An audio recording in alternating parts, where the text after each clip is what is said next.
All right, good morning, everyone. Good. Today we are going to have our poster session. So can you tell me which case we are going to analyze? GE Digital, that's right. So the first question I want to ask you is that, is this a case of success or failure? Yes, absolutely, this is a failure, but I want you to bear in mind that this company called GE, though this is a failure case, but you need to think about the overall context. What does that mean? Can you tell me when was GE founded? When was GE founded? When was it founded? 1890, that's right, 1890. So you can trace the origin of GE back to 1890, right? So what year is this year? 2020. So how many years since the 1890? 130, is that right? So my point is, even though you may argue that, oh, GE is now going down, it's not very good, but you got to bear in mind that overall context is that this company was founded in 1890. It has survived 130 years of history, right? So what happened during this 130 years? A lot, right? World War I, World War II, Cold War, at least, right? And also talking about different industrial revolution, right? So which means that 1890, at that time, probably there's no car, and then we enter the car area, right? And then, of course, then we enter the internet. So you can see during this period of time, a lot of technological revolution. Many companies come and go, but this company survive. So my point is, this company, though recently you see their performance declining, this is still a highly respected company. So you got to think about if you want to be an entrepreneur, what kind of companies are you going to build? Because many companies can be very profitable in a very short period of time, but then this company just went bankrupt. But this company has survived 130 years. Okay, this is one. Second, so in this case, right? So we talk about this as a case of failure. So can you tell me what happened? What happened? Now, in these 15 minutes, we want to lay out important facts. Okay, so then we can have consensus on the important fact. Then we'll break into groups. You will have brainstorming among yourself, and then you tell me why led to the failure of GE Digital. Okay, so what happened? Tell me the facts.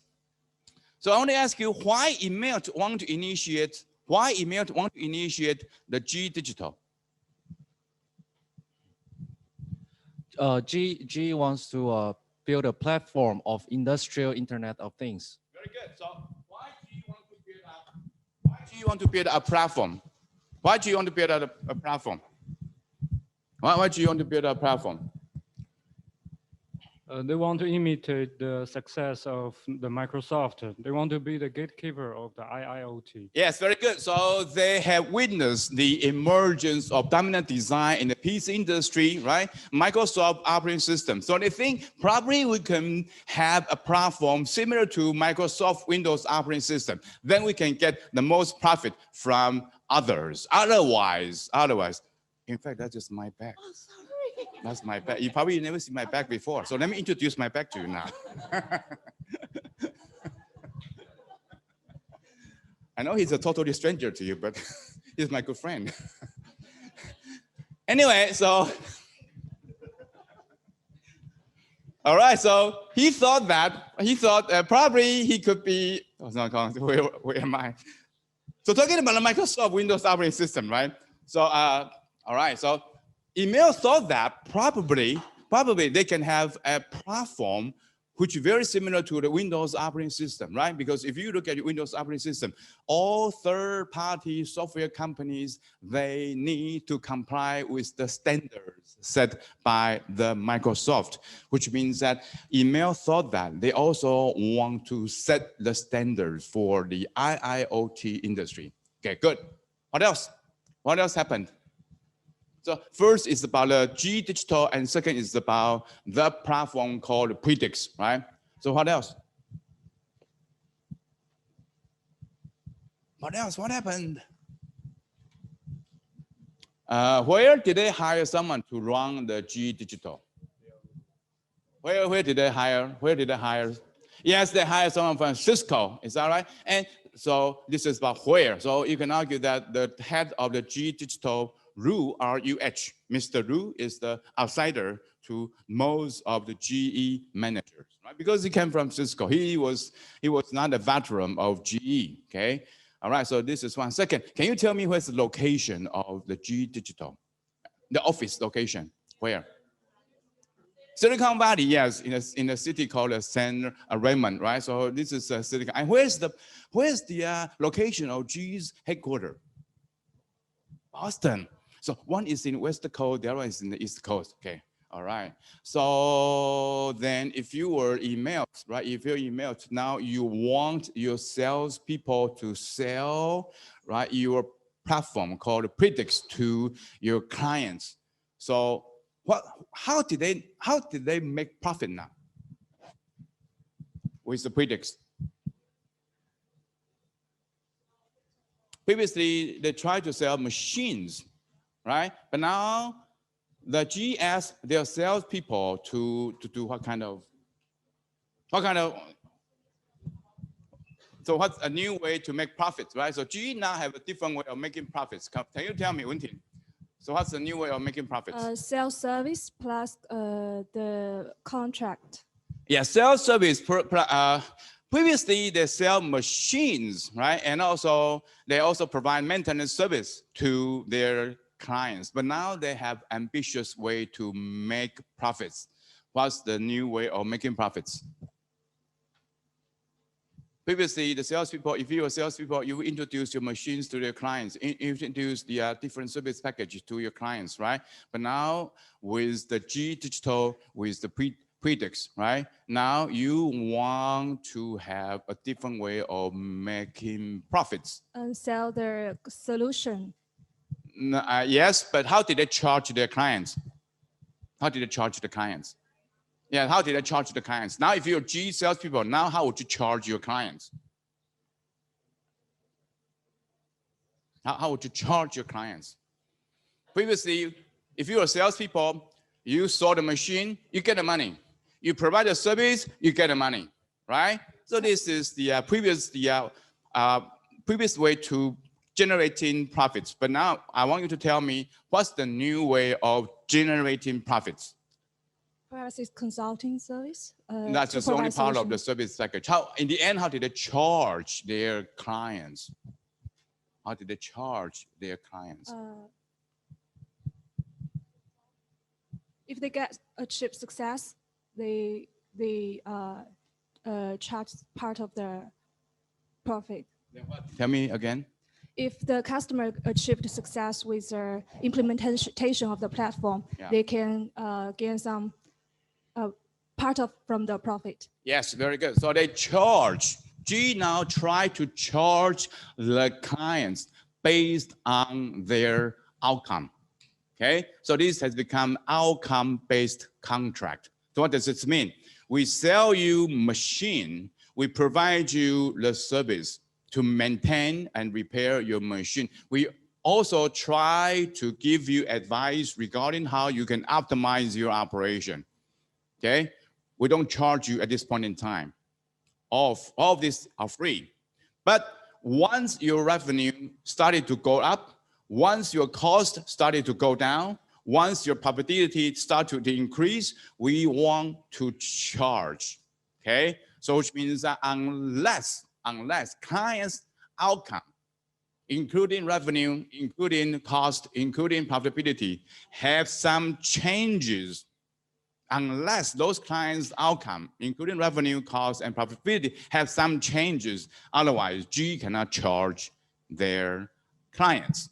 Okay, so which means that you can see this is the new way to make profits. Okay, so which means, of course, you can see G need to wait because clients won't be able to change revenue in a very short term, right?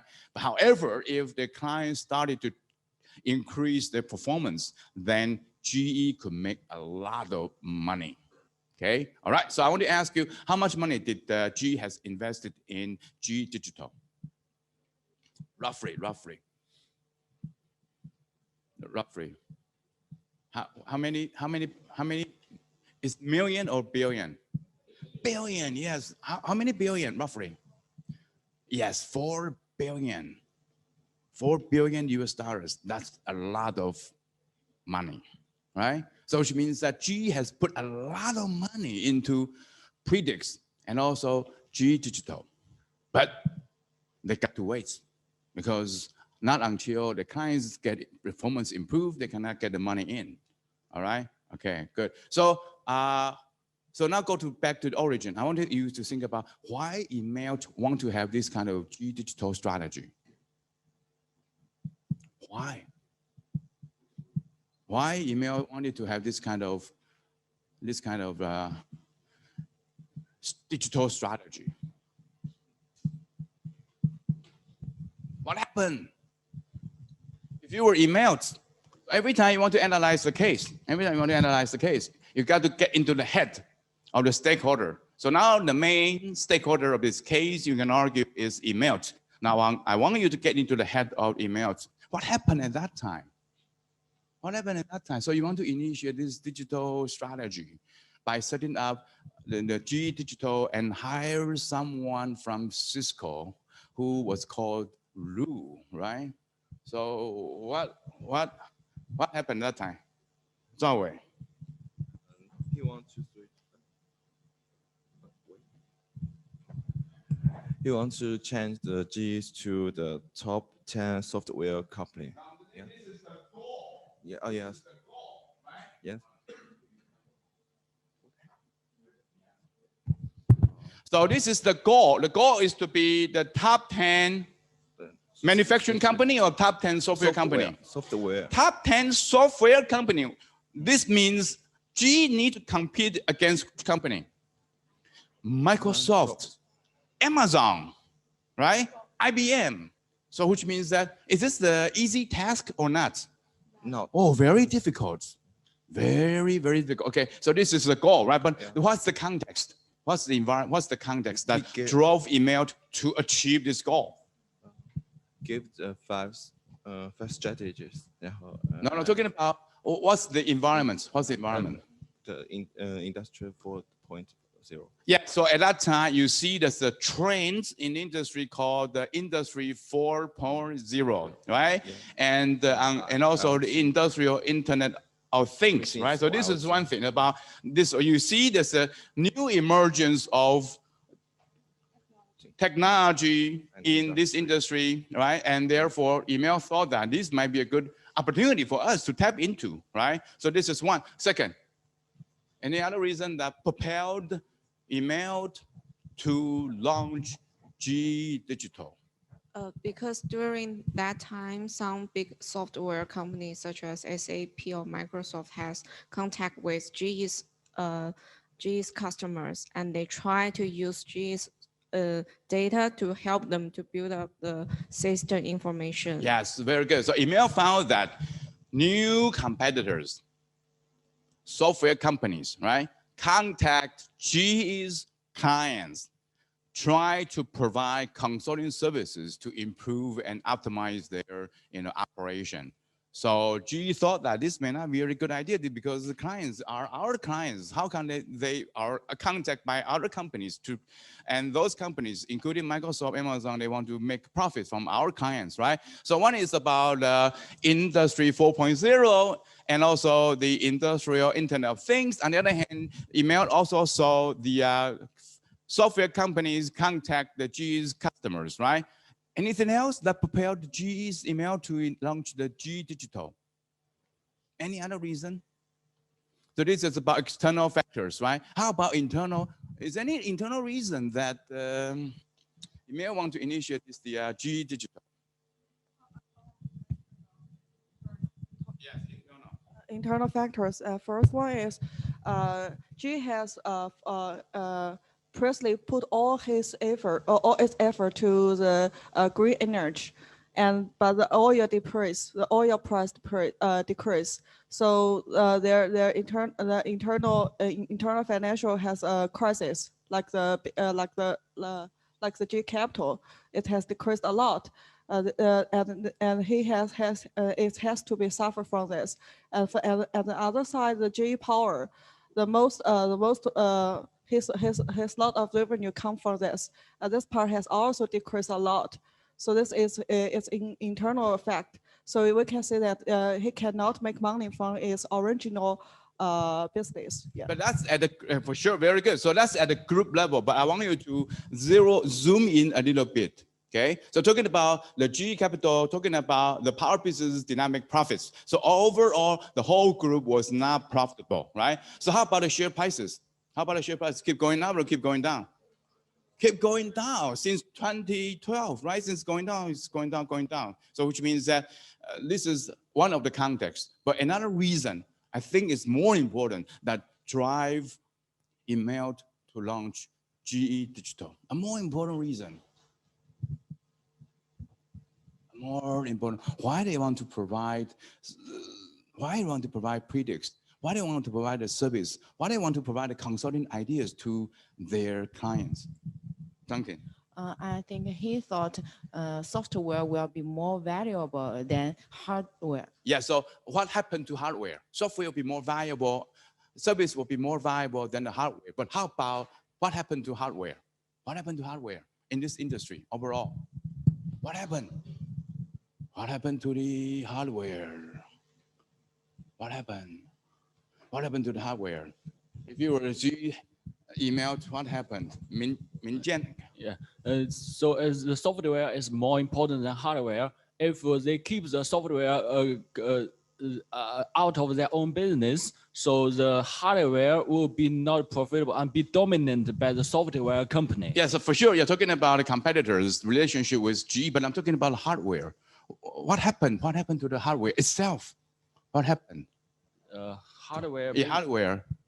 It comes to IoT, and the hardware is controlled by the software. For sure, hardware will be controlled by the software, but before any software can control the hardware, if we just look at hardware only, what happened? What happened? What's the main concern? What's your concern about the hardware? You are a company manufacturing and selling hardware, right? So now what happened to hardware? The hardware is commoditized. Yes, hardware has become a commodity. What does that mean? It means that you found the products coming from your competitors are similar to yours, which means that it's very difficult to differentiate your product than your competitor's product, just like your smartphone. Now every smartphone looks the same. So smartphone has become a commodity, right? So how can you, for example, how can you make a smartphone more valuable, providing more services and apps? Okay, so which means that GE is a manufacturing company. It manufactures and sells hardware. Unfortunately, over the years, we are talking about S-curve. Remember that? S-curve, right? So you can see most business divisions technology are reaching the limits of their technology. So which means that it's very difficult to have innovation on their hardware.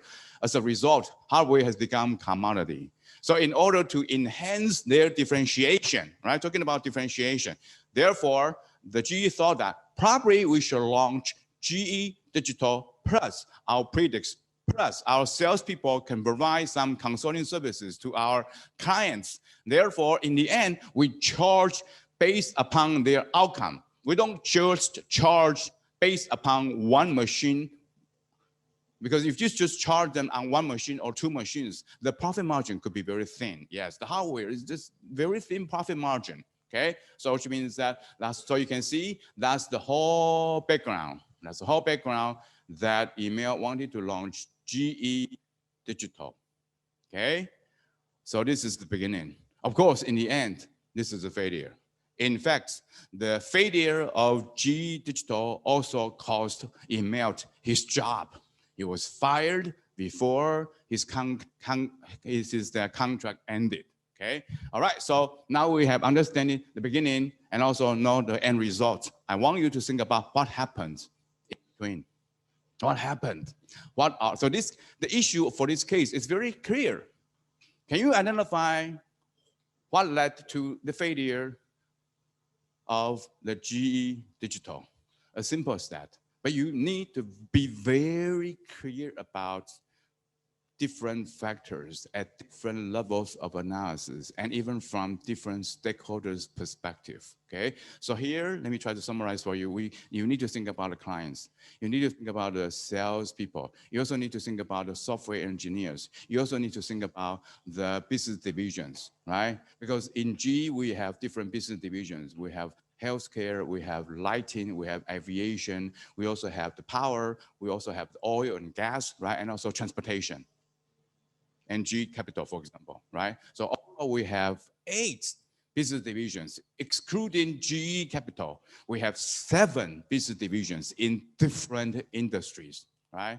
And they are various from each other. Oil and gas, for sure, is very different from transportation. Transportation, of course, is very different from aviation, right? So, which means that you also need to get into the head of each business division.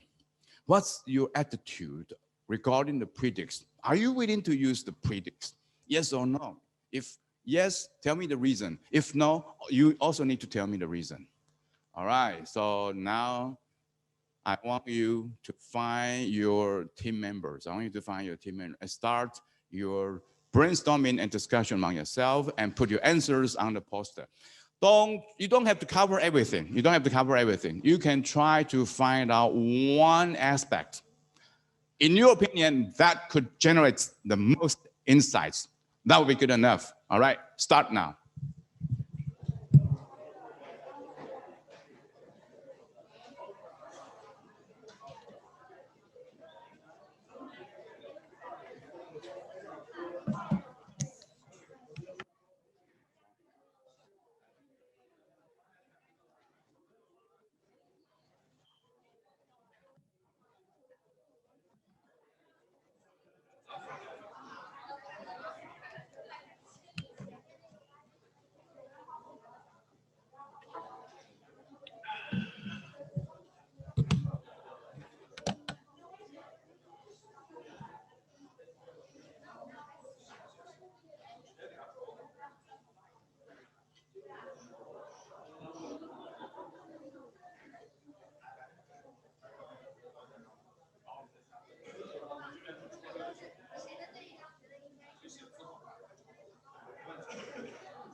第一个，上课前不要管我，你不要问我，你就尊重人，你就是乘务长，我就是机长，乘务长要怎么弄他们，我不管。啊，上课前不要管我，因为我要讲话没办法讲。第二个，亚洲 MBA， 你去问一下那个 CDO， 可能他已经传给我，没看到，你再问他一次，就是说他办公室已经帮我们借的那个教室105，还有这个1点，都是1点半开始，对不对啊？那教室1点半开始，然后你问一下 CDO， 你现在立刻问，我经理这样跟我讲，今天礼拜5了嘛，我们的嘉宾，你要给我最后的行程，你去跟他要最后行程，什么意思？比如说2、3、4、5的下午几点，他们开始，我们是1点半嘛，我们这边是借1点半，不管他们什么时候可以，对不对？比如说你要给我一张。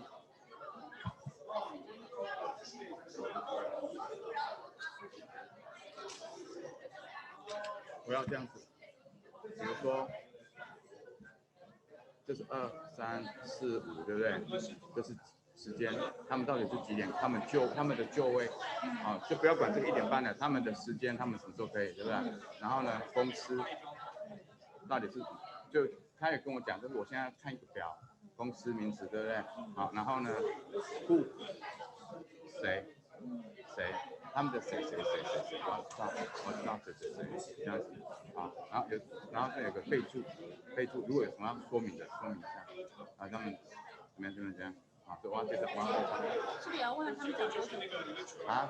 是不是也要问他们准备多久？哎，对，他们要讲多久？就我们这个是几点开始，几点结束？开始，时间是开始跟结束，然后他们讲多久？那我们 Q&A 多久？就时间安排，这样时间安排，开始结束，他们讲多久，我们 Q&A 多久，然后谁来，这样子啊？因为我要讲这个，我得跟同学讲，你把这个表问一下，填完之后就是他会给你讯息，然后填完之后发给我，这样子。然后接下来我要。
好，我让他简单。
做好了吗？做好了，可以。你之前在线上对不对？你之前在哪边？你没有你在线上说你人在哪边？好像是在广州 ，OK。对。OK。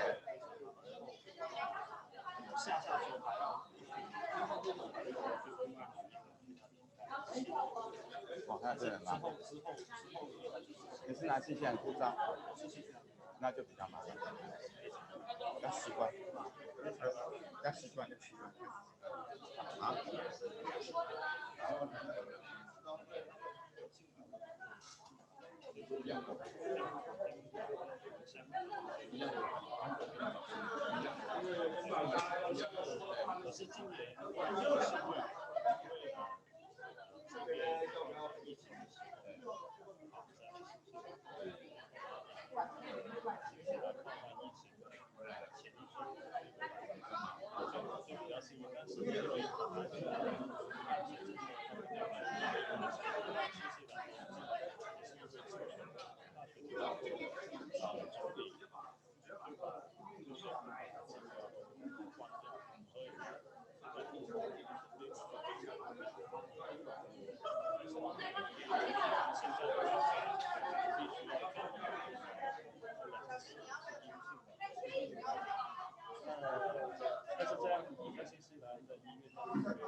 All right, 3 minutes left. 3 minutes left. Yes, we need to draw a number. Okay, we need to draw the number. Okay. Team 1 and team 4. Okay. All right. All right. Yes. 2 minutes left. 2 minutes left. If you are ready, you can come back to your seats. We are going to draw the number to decide which team will go first. Yes. All right, yes, okay. Get back to your seats, yes, to your seats. Get back to your seats, get back to your seats, yes. All right. All right, so very good. We only spent 20 minutes, very good. Faster than class 2. Yes, class 2 spent 30 minutes or even more. So your class, very good. Only 20 minutes, you finish all the analysis. Yes, you are really, I can feel that you are really well prepared for today's case discussion. All right, good. TA? Yes, I want her to draw the number for the first number, okay? And once she drew the number, she will announce which team will go first. Okay. 随便抽一个。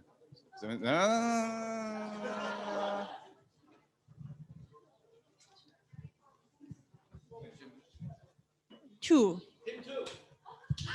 Yeah. Okay, good. All right, team two. Team two. Team two. Why you are so excited? Team two, yes, team two. Go, go. Where's the poster? Okay, give them big applause. Okay.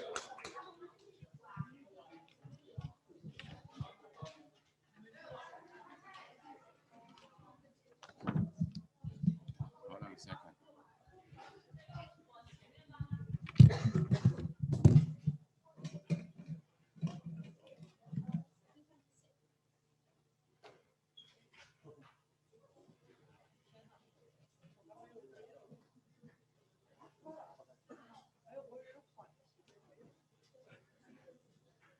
Microphone. Okay. All right. So team two can start now. Before you start, let's give you a very big applause. Okay. Okay. I'm Zhang Xiaowen from Team 2. I'm the first one to present our outcomes. From the very beginning, we have to see that when we go through all the case, we have to see that why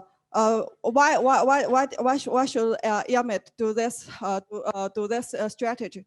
It's all based on he has some assumptions. These assumptions lead him to do such actions.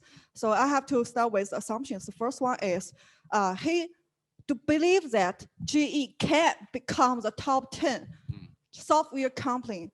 And the most important point is he to believe that they can, no matter the external or internal situation he made. He thinks all of the situations they made is very positive. This is the first one assumption.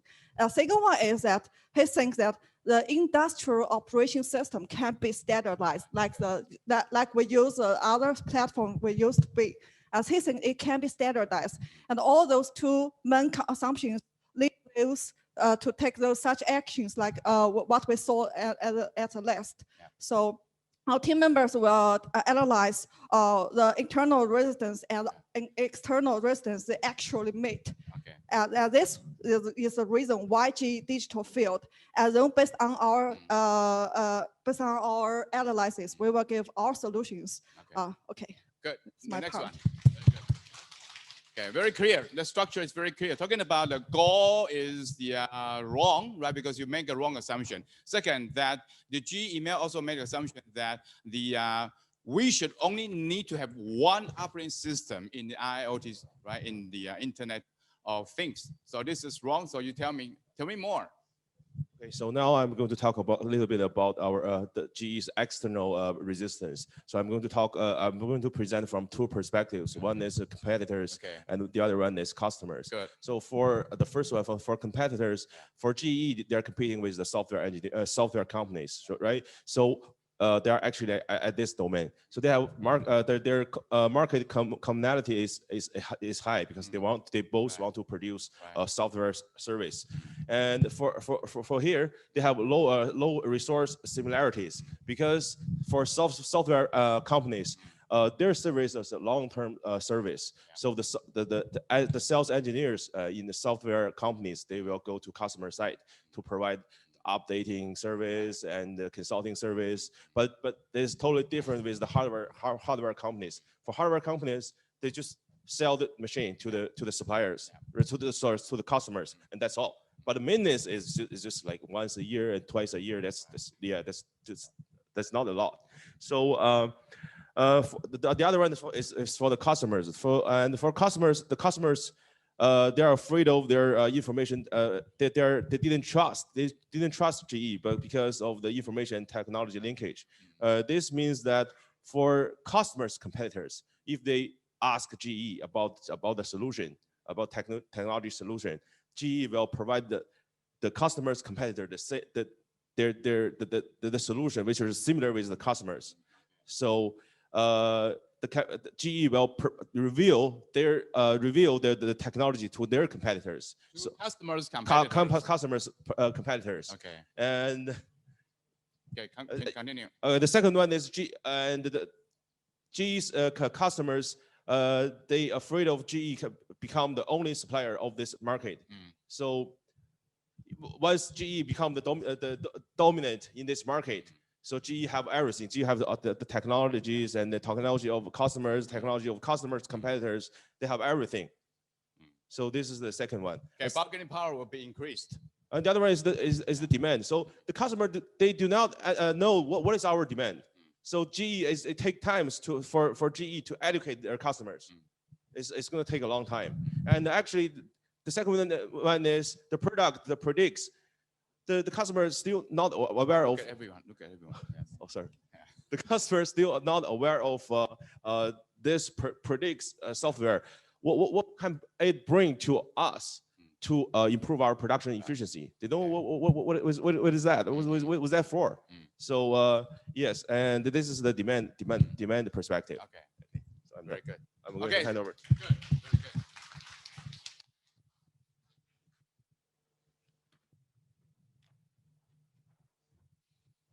Okay, and next we will talk about internal resistance at 4 points.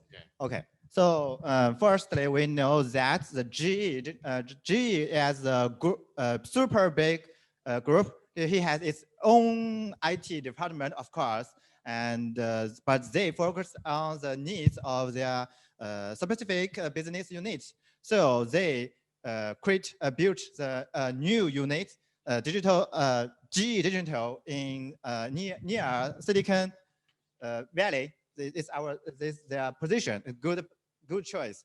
And they hired Bill Rule, the former Cisco's executive, is a new CEO, and 5,500 talents were hired into the new units. Yeah, they are good talents, but the problem was all of them are out of the GE. They are new people. So think about what they expect to do. They expect to make GE's hardware smart and design how to calculate the data they gather from the smart hardware. So, because they do, let's make an example. Are we DMD professor good? Yes. Of course, but if we let she teach our strategy, could she do this as well as our Professor Tzeng? No? No, absolutely no. What's the relevance here? What's the relevance here? Yes. What's the relevance here? What's the relevance? You give me example. You got to tell me what's the relevance between this example and also the GE's case. Yeah, they are all very good for software, but they can't do software for GE. Because they don't know very clear about GE's hardware. Okay, now I want to stop you here. Why they're very good at software, right? So which means that then no doubt about that because they hire software engineers. But I want to ask you why they cannot do the good job for GE's hardware. Why they cannot do a good job for GE's hardware? Why? They don't know a lot about their hardware. Why? But the same could be applied to IBM. You can argue that because IBM or other Amazon or Microsoft, their software engineers probably have no idea or no knowledge about the client's hardware equipment, right? Because if you're IBM, now you're competing with GE, or if you're Microsoft, you're competing with GE, you walk into the client factory and you found a lot of equipment. Some come from GE, some come from Siemens, some from other companies. Right? You also have no knowledge about all those hardwares, but still you have competence to design a very good solution to optimize the operation of your client. So my point is, if you argue that the people at GE Digital, they have no knowledge about equipment, then I can also argue that the software engineers at Microsoft or Amazon or IBM, they also have no knowledge about those hardware. Is that right? Okay. Tell me more.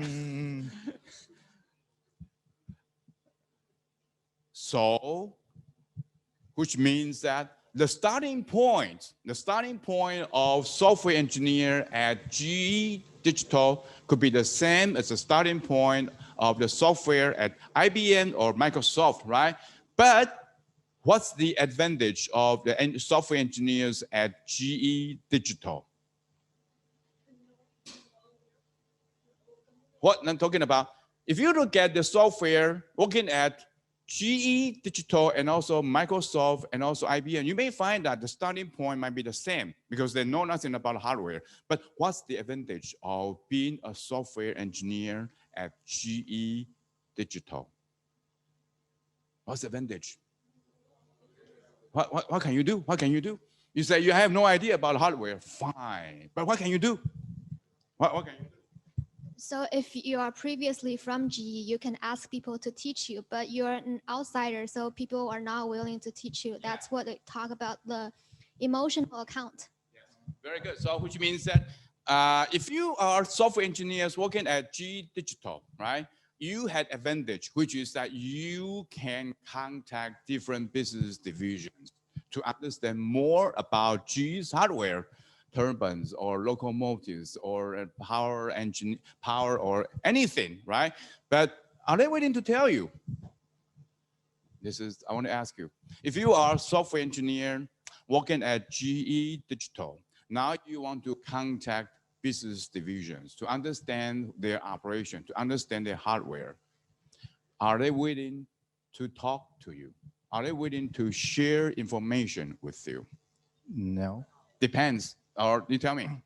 I think they won't, but because of the reason next. Okay, good. You tell me. Okay, so although the position near the Silicon Valley is a good choice, but it's a physical distance. It's far away from other organizations. Good. Yeah, so there will be a high communication cost will be made during this case, and in this situation, there will be a conflict will be made between the new unit and other organizations. Let my partner Zhou Yang to explain this.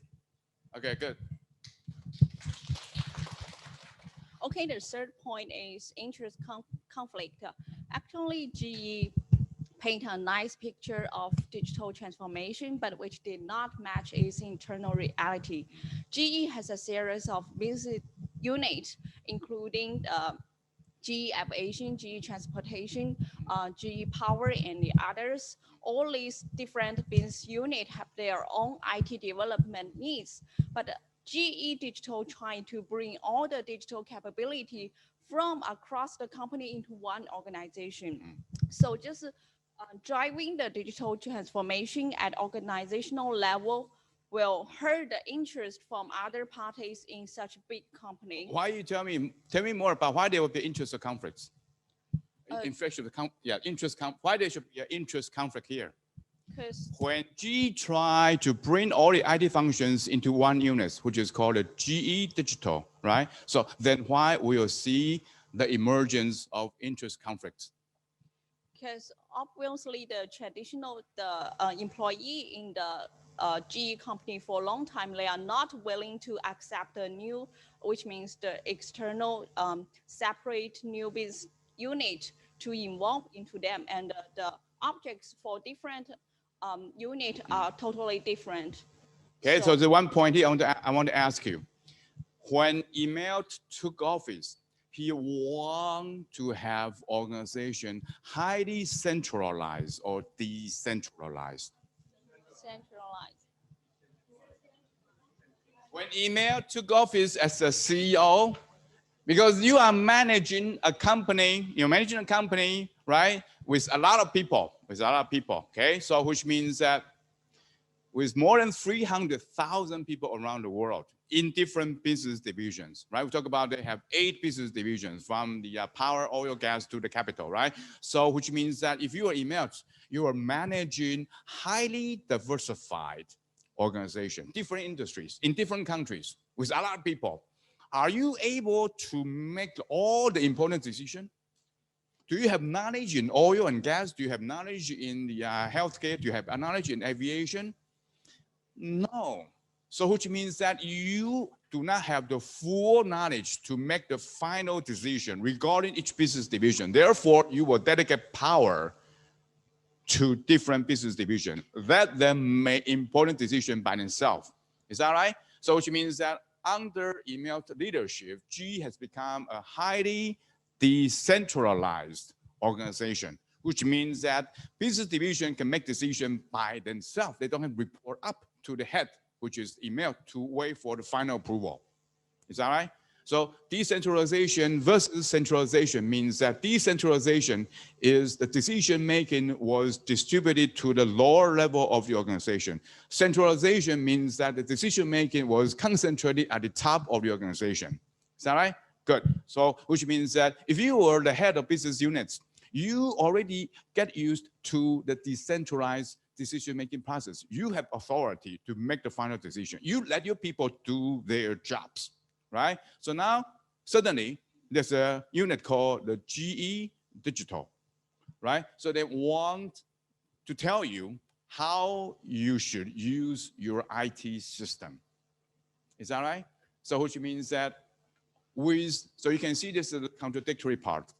With the building of GE Digital, you can see email want to centralize, right, all the IT infrastructure into GE Digital. But however, business division will say, hey, come on, we have the power to decide what kind of system we want to use. So you can see lesson 1, which is if you want to have strategic change like digital strategy happened in GE, you need to think about whether or not your organization is a decentralized or centralized organization. You cannot go against these arrangements. Okay, you need to follow the arrangement. Okay, otherwise people will have strong resistance because this is not the way we do business here. Okay, all right, so you can argue that 1, this is against the organizational arrangement. Okay. Second, if you want to talk about interest conflicts, in fact, you may argue that. So with the predicts installments, right? So you can imagine that different business divisions, they have their IT system, they have their operating system, they have their different software to support their hardware, right? So which means that if you want different business division to use predicts, what does this mean? It means that each business division need to get rid of the existing software system. Is that right? And which means that a lot of data was stored in the existing software system. And also the clients, in fact, were using this existing software system. So which means that the switching cost could be very high, not on the side of business division, but also on the side of the clients, which means that even you are the head of business division, you can require, you can ask, you can order your employees to change the operating system, but it will be very difficult for you to ask, require, or even order your clients to change the information system, right? So which means that if your clients do not want to change the information system, then there's no point that you change your information system within your business division, all right? So my point is, the building of GE Digital means email goes against the organizational arrangements. Previously, this is a highly decentralized organization, but now you want to centralize the power.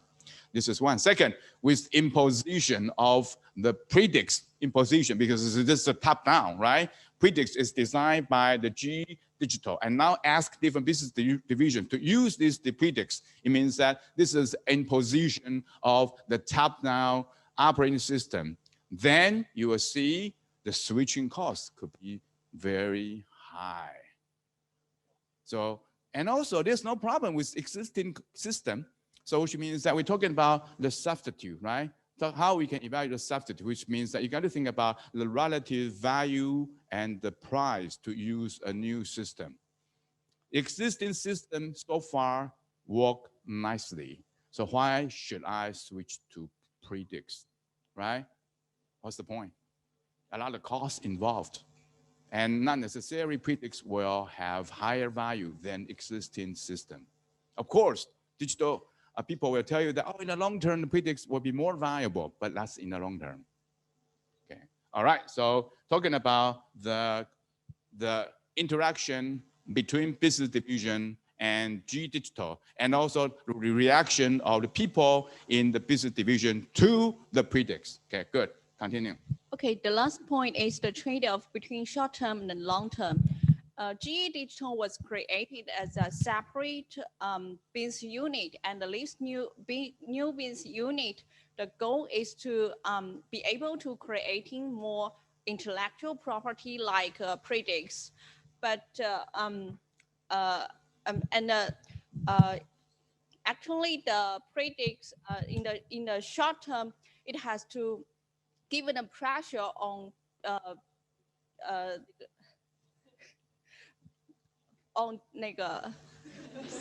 sorry. Which one? GE Digital was given the pressure on the performance, and its performance was tied to the working it was doing with internal business unit.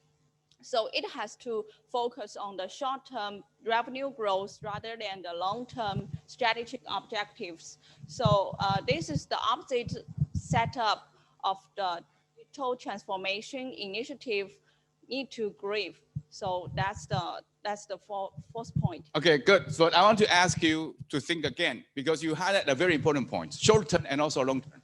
Right? So we have G Digital on one side. We also have business divisions on the other side. So you tell me which party has short-term orientation, which party have long-term orientation. G Digital is long-term or short-term, or business division is long-term or short-term. G Digital is long-term or short-term. Long-term because it's impossible to launch a platform. This is not just a software, this is a platform. This is an operating system, right? In the short term, so which means that obviously GE Digital has a very long-term objective. They think this is an operating system, so we need to take time. Don't rush, just be patient, right? But on the other hand, business divisions, if you were the head of business divisions, are you short-term or long-term oriented? Short-term oriented. Why you are short-term oriented? Yes, but also you are facing a very important stakeholder. Is GE a public company or not? Is GE a public company or not? It's a public company. If you are a public company, you need to meet quarterly targets, quarterly. And what's the background? You see the GE's, their share prices kept dropping, right? So you are under immense pressure to deliver quarter by quarter. How many months in a quarter? 3 months in a quarter. Oh, that's very short. Is that right? So you can see that GE Digital, they have a long-term perspective. They don't care about the quarterly results, but for business division managers, they care about short-term results. Because if I use your predicts, for example, then probably I need to spend 1 month or 2 months to get rid of my old system to put into your new system. And are you sure that your new system will work very nicely to our clients? Are you sure about that? No, because this is new. Is that right? This is new. Just like Tesla, the new car always has some problems, right? This is a new technology. This is a new products launched by GE, and GE is a hardware manufacturing-based company. Is that right? So you can think about the business division, and they are very skeptical about the predicts. Is this working? How long will it take? And I also get rid of my system and put it in your system. I need to try and error. Try and error. Try and error means that you will make mistake. Is that right? You will make mistake. But imagine if you are producing engines for airplanes, can you make a mistake? So this is quite different mentality. For software, right? You wrote something wrong, fine, no one get hurt. You just modify that. So you can see we talk about WeChat. We talked about WeChat last time, right? So the Zhang Xiaolong can have different versions of WeChat, right? Launch one version which is not very good, which is fine, because no one get killed. No one get killed by WeChat if something wrong with WeChat.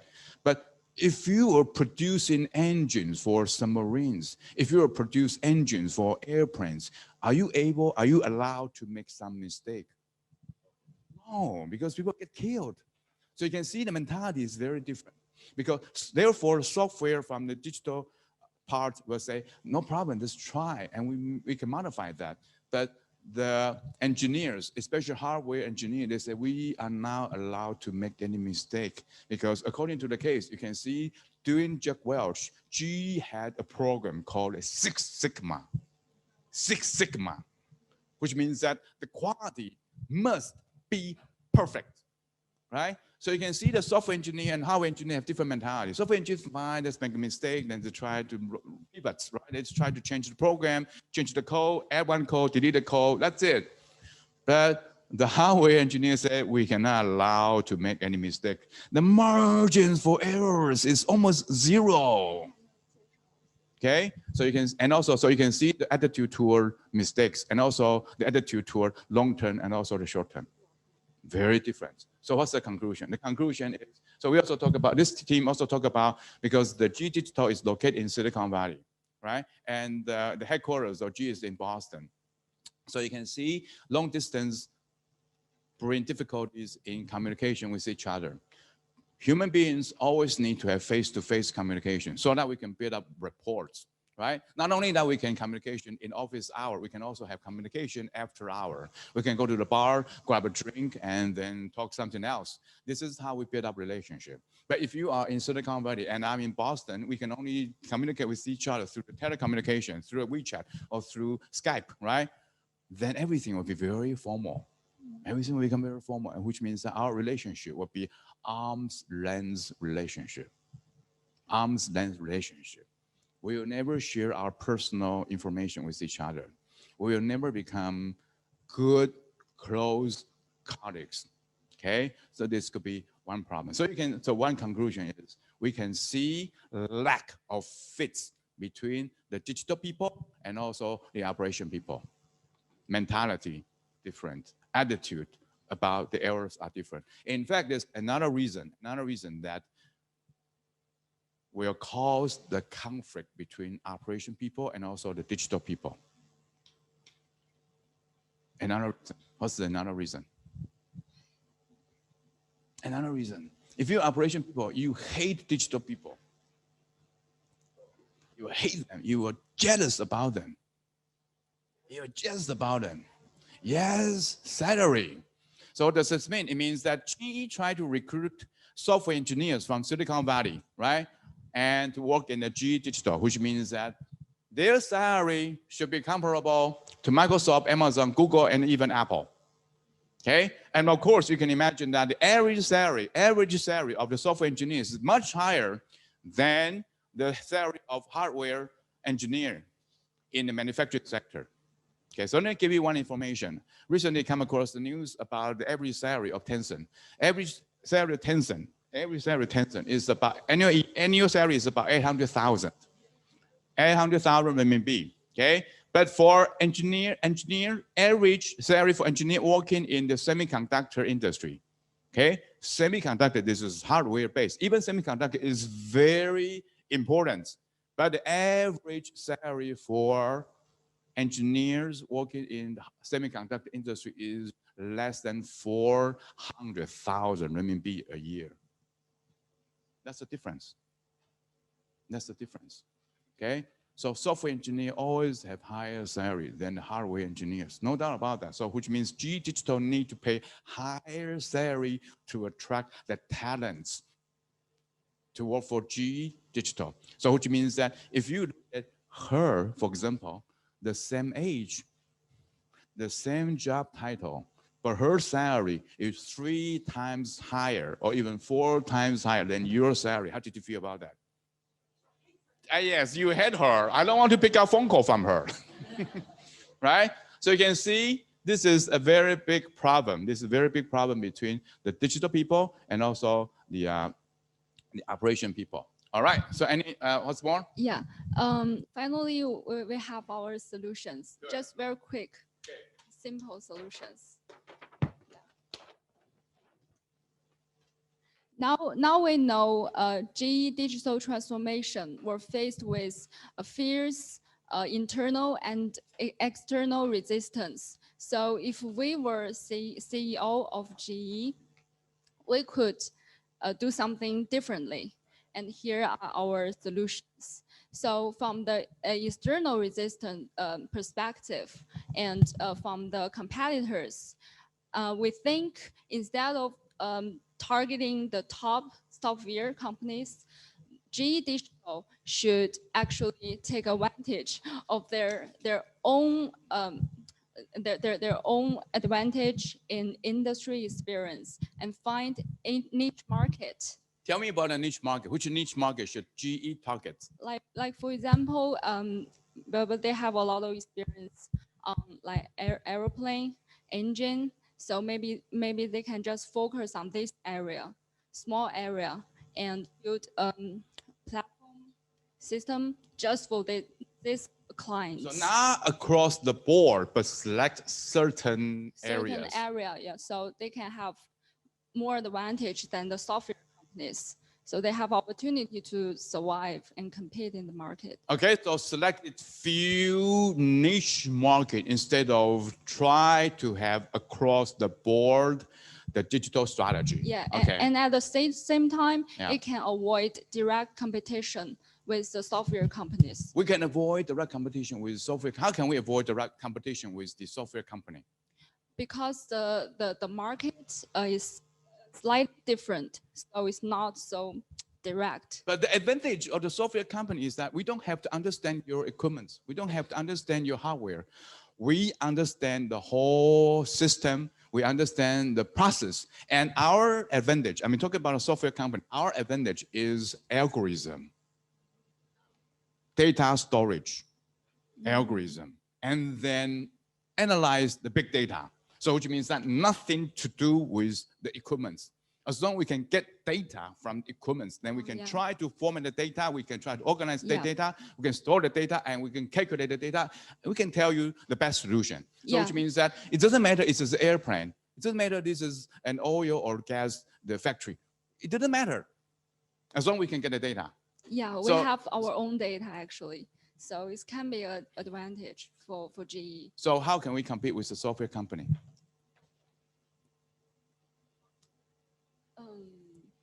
Which means that software company, they don't care about the hardware. They only care about the data, right? As long as the data, they can calculate.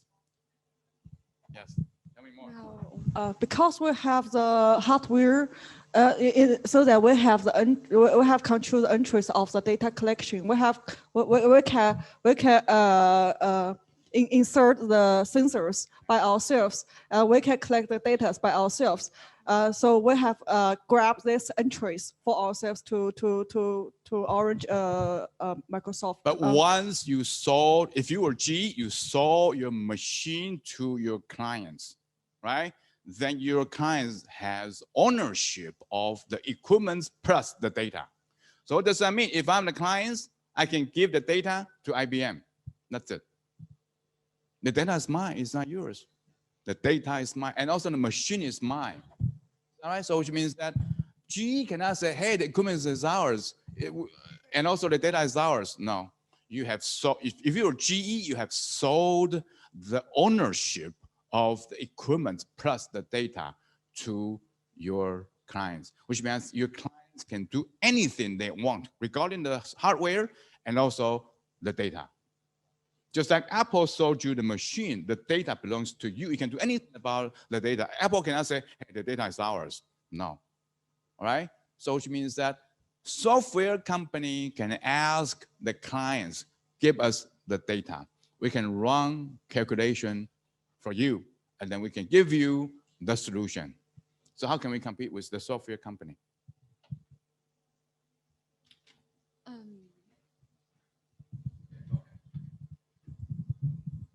I agree with Fang Yuan. We should choose the airplane industry because we have the same mindset with the airplane industry, which the tolerance for error is almost zero. So although the software company, they are better at the algorithm, but we are the we provide the maintain service, and we provide all the accessory to the hardware. So we can bind this, we can provide a more competitive price for maintenance together with our Very system. good. So yeah, I've been talking about we should target the airplane industry, right? Because we have the same mentality, because airplane industry allows no error. And also at G, we allows no error.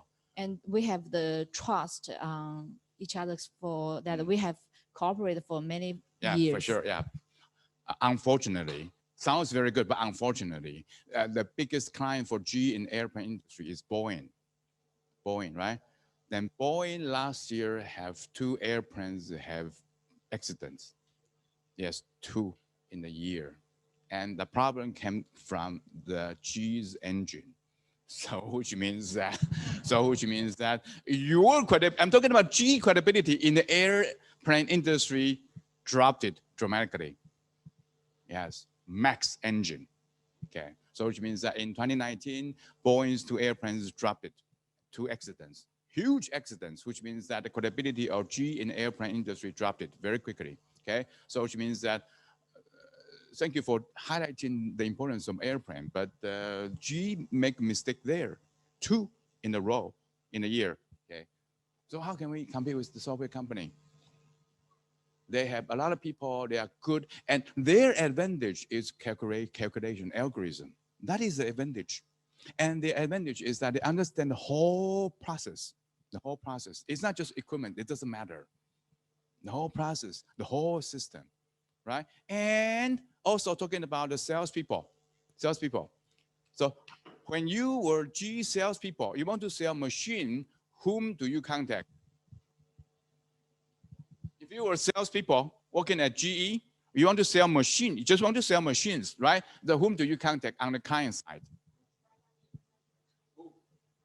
And yeah, which departments? Manufacturing, yes, the department which is going to use your machine, right? And also purchasing departments, right? So if you were purchasing manager before, probably your supplier will contact you, right? So which means that the salespeople will contact the factory head and also the head of the purchasing departments. But with G Digital, if you're salespeople, you need to contact whom? Factory head? Can you just contact the factory head? IT department, yes, you need to contact IT departments, right? The head of IT department, and who else? Because critics could be very expensive. Who? Yes, CFO, that's right. And also sometimes even CEO, because you are telling them how to run your factory to optimize the efficiency, right? So which means that previously, if you're salespeople, you may have some selling skills that can persuade the functional manager, first line functional manager. But now you see, suddenly you need to contact CEO. You need to persuade them. On the other hand, IBM and also Microsoft and also the other software companies, previously they sold very expensive package to the company, right? For example, ERP. Then the salespeople have already contacted the CEO. Is that right? So which means that software companies, they are good at persuading the CEO, but our salespeople, I mean, G salespeople, only good at persuading the operational first line managers. So now if you want to sell your predicts, which means that your salespeople need to communicate with the CEO of the clients. So if you were the salespeople working at GE, are you up to the challenge?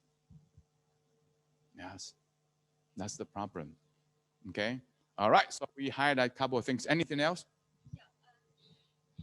And from the customer side, instead of providing standardized operating system, GE should listen to the customers and find out the customer's real need and provide customized systems to provide them. Customized system. Okay, good. So we need to provide customized system to our customer. Now there's a problem here. Who contact Customer. Sales, right? Sales from different business division. Is that right? So, which means that if you want to provide customized solution to your clients, the GE digital people need to get information about clients. Is that right? But digital people don't contact clients because business division say, hey, the clients is ours, right? So which means that if you want to provide customized software solution to the clients, digital people need to contact salespeople in different business divisions. Is it possible to do that? Is it possible to do that? Yeah, digital people, you live in Silicon Valley, and the salespeople live almost everywhere except the Silicon Valley, right? And probably you have no idea who they are. You never seen them before. You never seen them before, and probably you have their cell phone number and also email address. So email her or email him. Can you tell me what you learned from customer? I won't tell you. Why should I tell you? Yes. Right. So which means that customized solution for clients may be difficult to deliver because digital people, they have no information regarding clients. Yeah, actually we have some consideration from the Tell me. internal. Yeah. And to reduce the internal resistance, first we think the transformation should be gradual. Yeah, we should maybe GE should start from small points and then expand to broader fields. And the secondly is to improve involvement. Here we mean instead of the GE digital should also involve the industrial GE experts on their teams. So and the top management should emphasize the benefits the other business units can get from the development of GE digital. So it's easier for them to cooperate. And also for the office, maybe they can make their office closer so they can have like more better communication. I think all of these are linked together. Find small area and start from small area and like build connection. And then the lastly is the performance measurement. It also should be like gradually transform the short-term performance measurement to the long-term because digital is a long-term business. GE should give GE digital time and chance for trial and error. Yeah, I think that's. Let me start. Okay, very good. So let me start with the last one. In fact, GE gave GE Digital long-term plan. Okay, so as we mentioned earlier, that short-term is on the business division, long-term is for the GE Digital. So email did not push very hard on the GE Digital people. Okay, so but you highlight one thing which is very important. So this team highlight that we should start from small area, then we spread to the other area. Yeah. Is that right? So why GE didn't do this?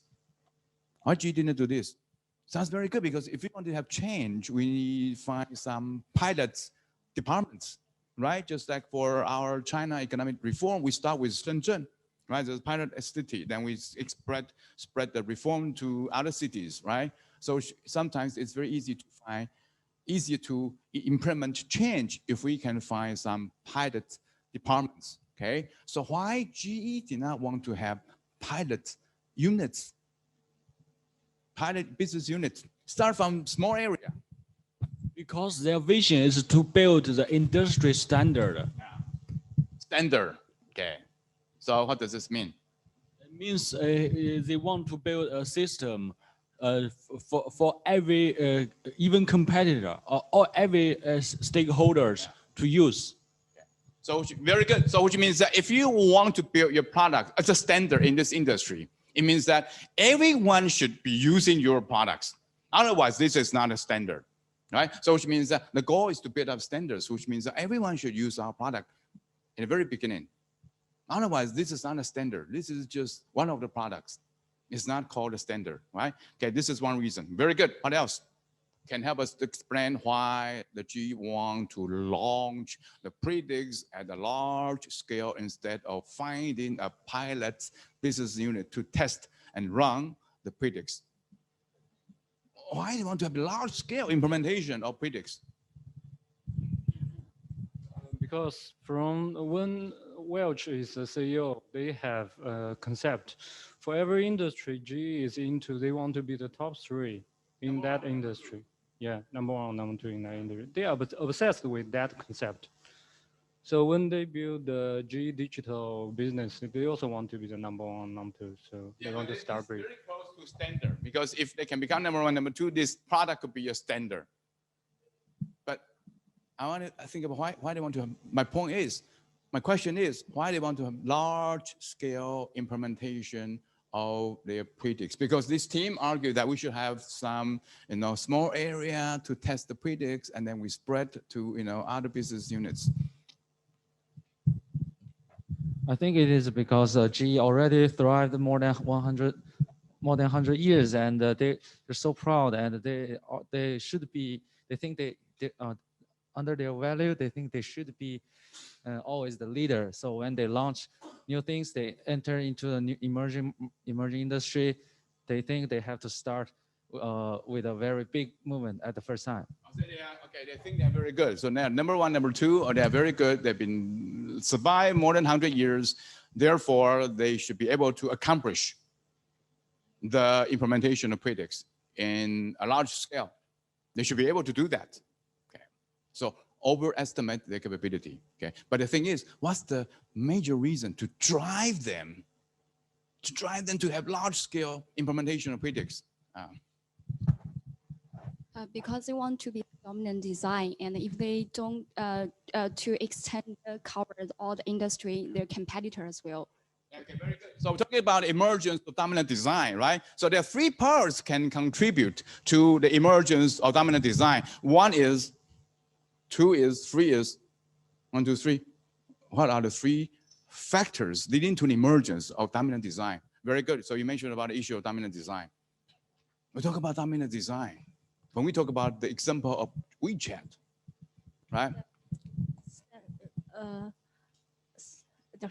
Installed base. Installed base, and what else?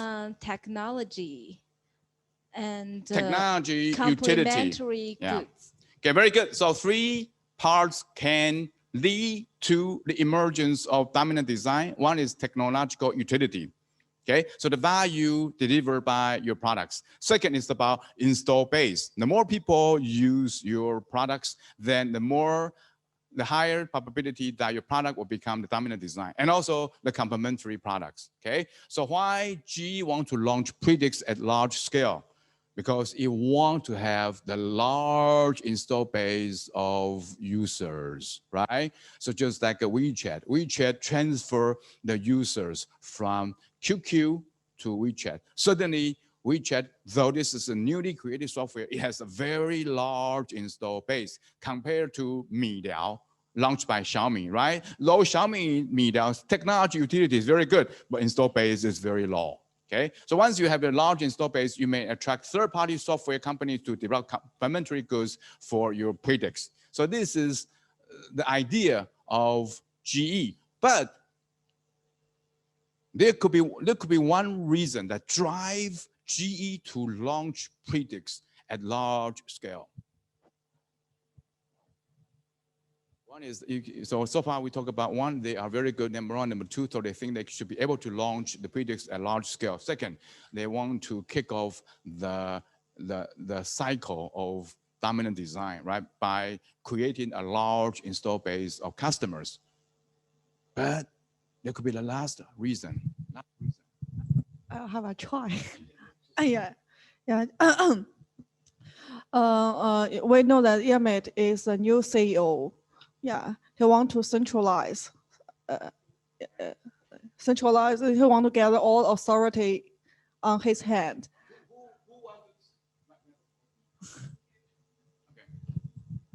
Who wants to centralize? Who wants to centralize? The Emmett. Email already decentralized. Email already decentralized. So which means if you already decentralized, now you want to centralize, people will fight. Yeah, okay? Because you take something away from them, which is the power. So he have to find a good reason Yeah, you need to find a good reason for it. Yeah. So what's the reason? The predicts is a very good reason. Because we can see from the trend, if we have if we start with this kind of business, we will grab a new opportunity for our GE, and this is also a good tool for me as a CEO to grab the authorities from the divide. Any reason for email to centralize, to grab the power from different business division through predicts? Any good reason for him to do that? We need to find out so anytime I want to explain the behavior of individual or an organization, you need to find the motivation, right? But now we are looking for the motivation to launch predicts at large scale. Okay, so you may argue that the email may try to use the predicts to centralize again. Doesn't make sense. Why they want to have the? He wants to draw a big picture to the investor so he can increase the share price. Okay, so you can okay, for sure you can say, oh, we want to launch predicts at large scale, therefore we can make a lot of money based upon the outcome-based contract. Then we can. But people will ask you, the outcome-based contract, you need to wait. You didn't get the money immediately, right? I think maybe GE want to differentiate its digital product. Digital product is, we're talking about predicts is to differentiate digital product. Now we want to explain large scale implementation because they're talking about small area, right? So in fact, we see large scale implementation. So we want to explain why large scale implementation here. We already understand why predicts is launched, right? Differentiation. Okay.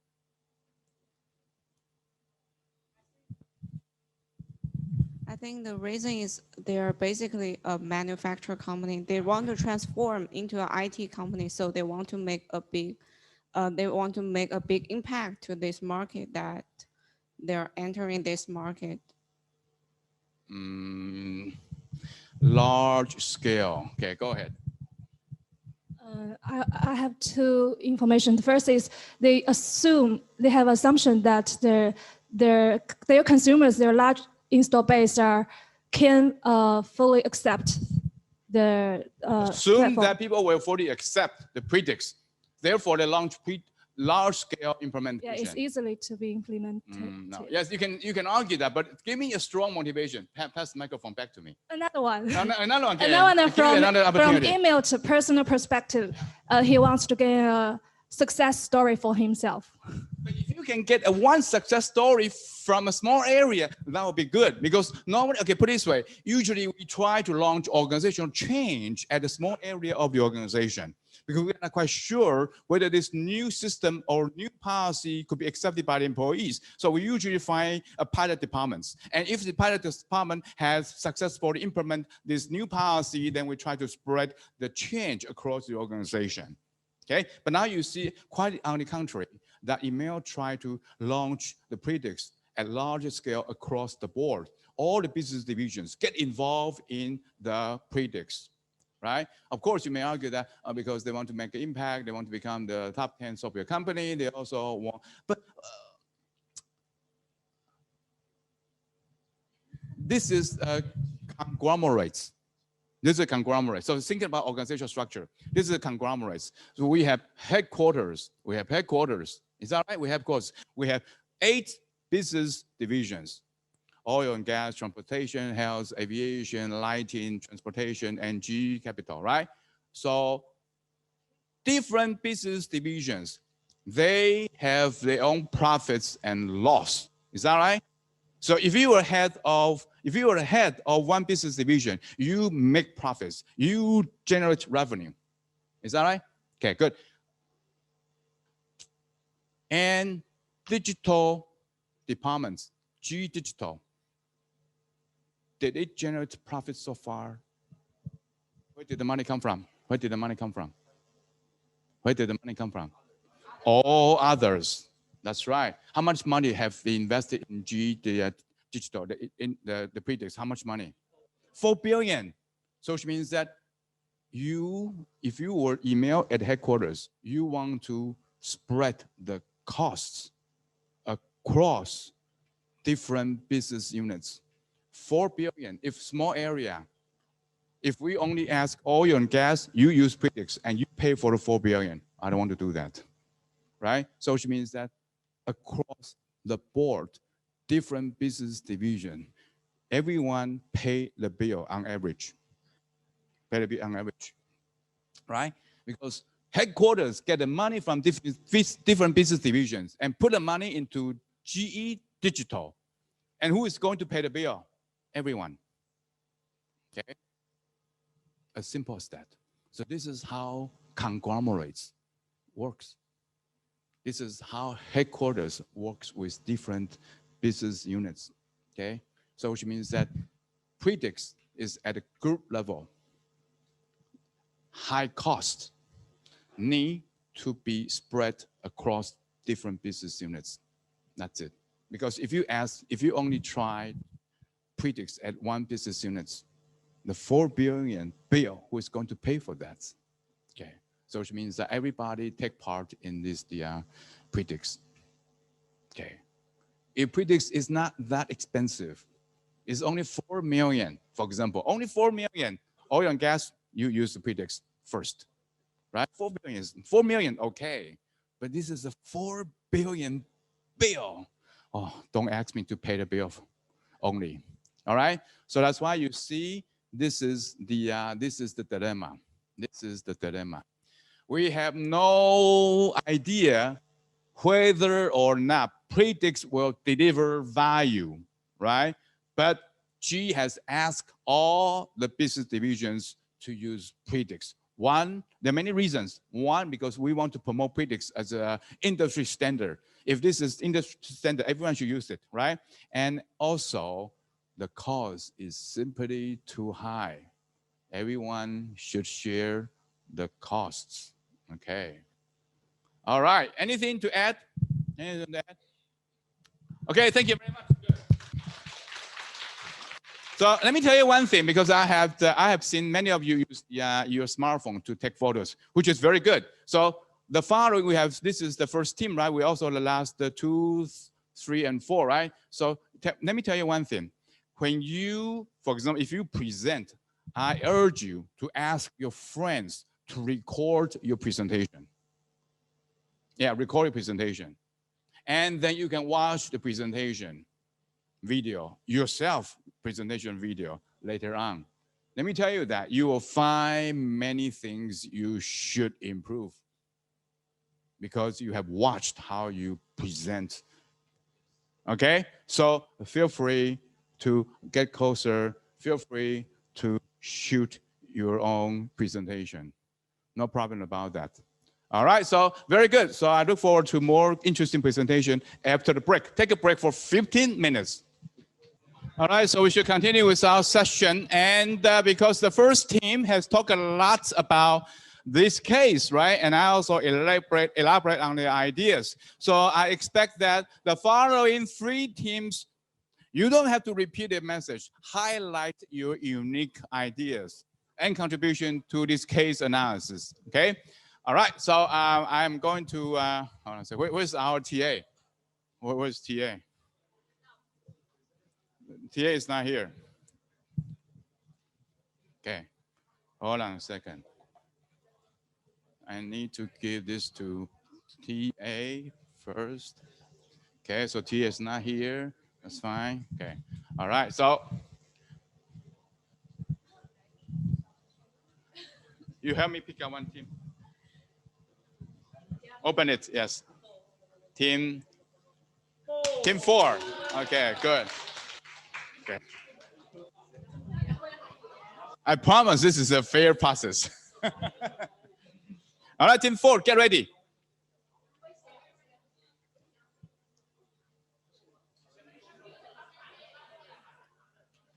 Team 4. Yes, bring your poster here. Yes.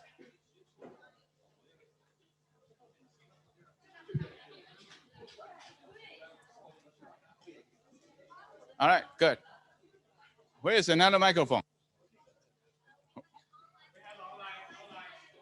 Okay, good. Okay, very good. So I need to find another question, another microphone. Okay, good. All right. So this is team 4, right? So team 4, who is going to talk first? Okay, good. Good morning, Professor. Good morning, Wei Xian, right? So Yeah, you can you hear me clearly? No problem. Okay, good. Because the first group has talked a lot, so I have to simplify my our points. First, I will introduce what it predicts. Just want to share to all the classmates. Actually, this predicts is a industrial internet platform mainly for 2 reasons. One is for operation performance management and asset performance management. So we will be able to optimize the performance, optimizing the yield efficiency, and customer will also be able to know when the equipment is likely to fail. So for example, predicts the customer will be able to know when is a turbine is going to fail. Then GE service team will also be able to plan the service job in advance to prevent the failure. So we think that in general, this intention is good for both GE and customer. We also acknowledge the needs for GE digitalization, but let's see what is the problem they face or why they fail. We will analyze from 3 stages.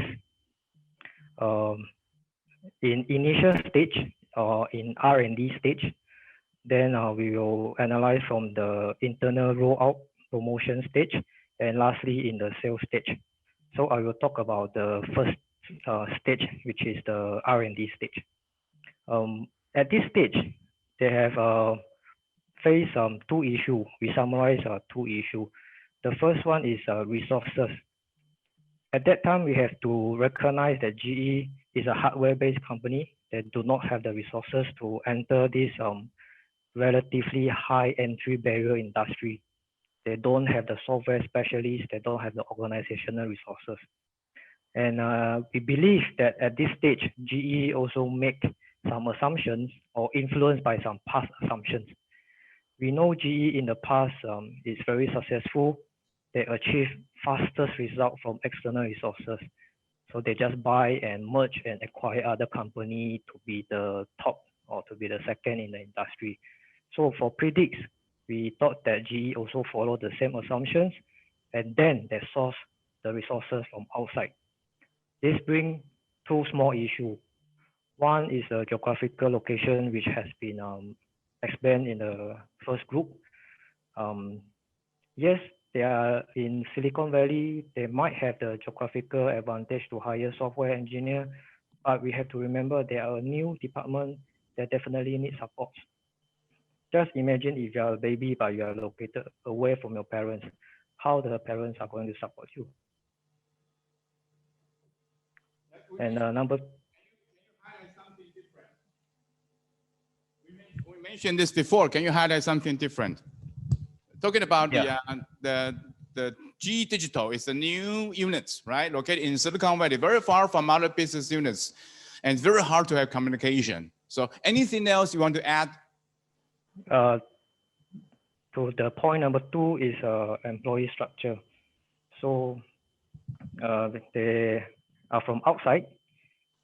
The direct implication is that they might not be able to understand fully the culture and core value, and the outcome, they most likely fail to build operational network and strategy network among each other.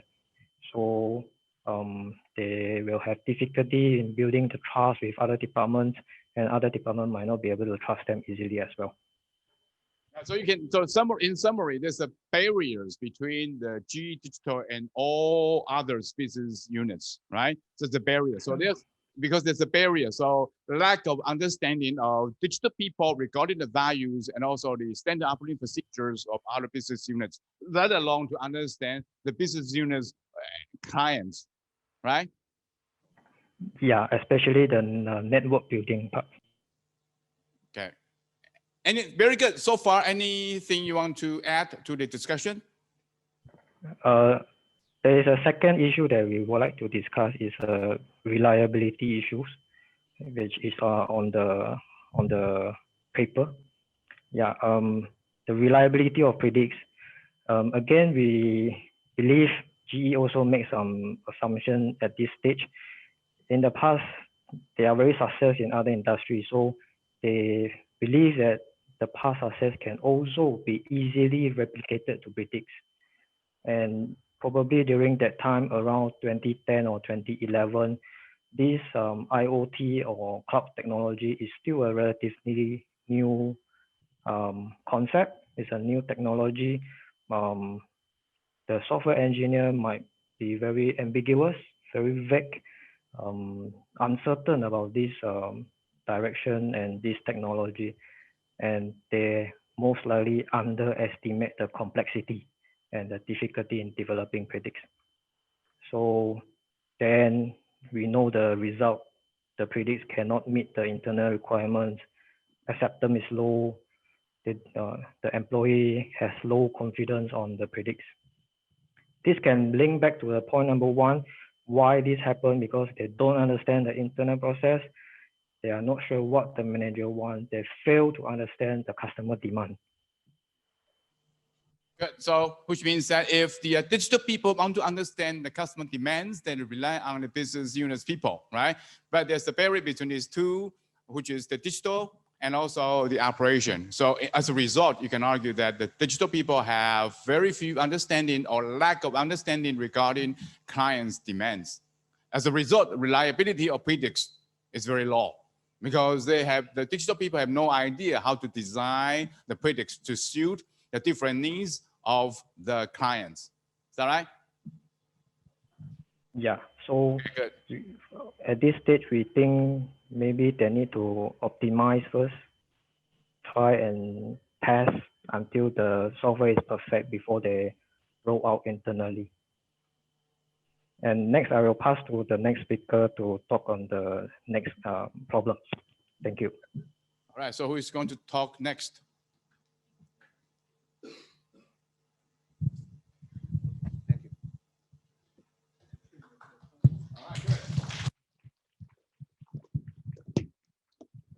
So our group mainly focus on the three aspects of failure of GE Digital.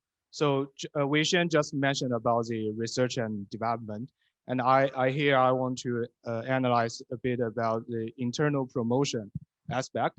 And we also just share a lot of discussion by Professor before. So what I want to add here is GE Digital make an assumption for internal promotion that they believe they can quickly benefit from the internal network effects by predicts applied to a large scale in the GE business, and so that they can capture a lot of data and they can use this data rapidly improve the platform.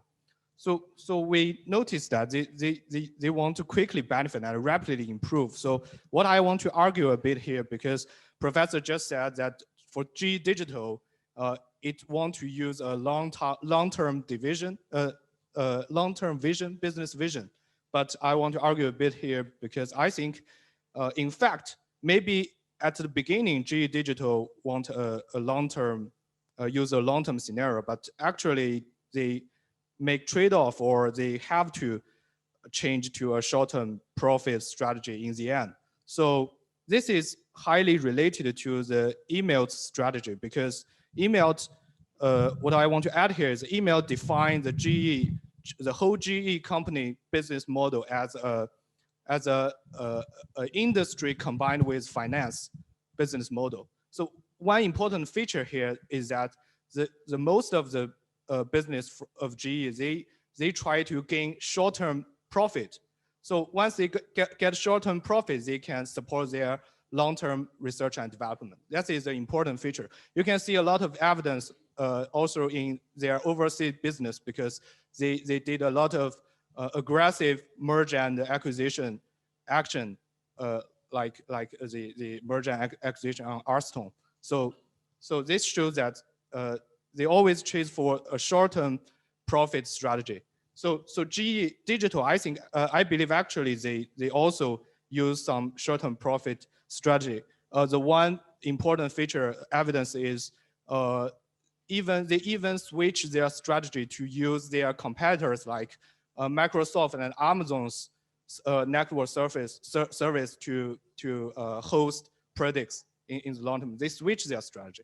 So I think this is maybe because that they're if you set up a long-term strategy and it's contradict with the whole corporate level business strategy, then you have to trade off to change.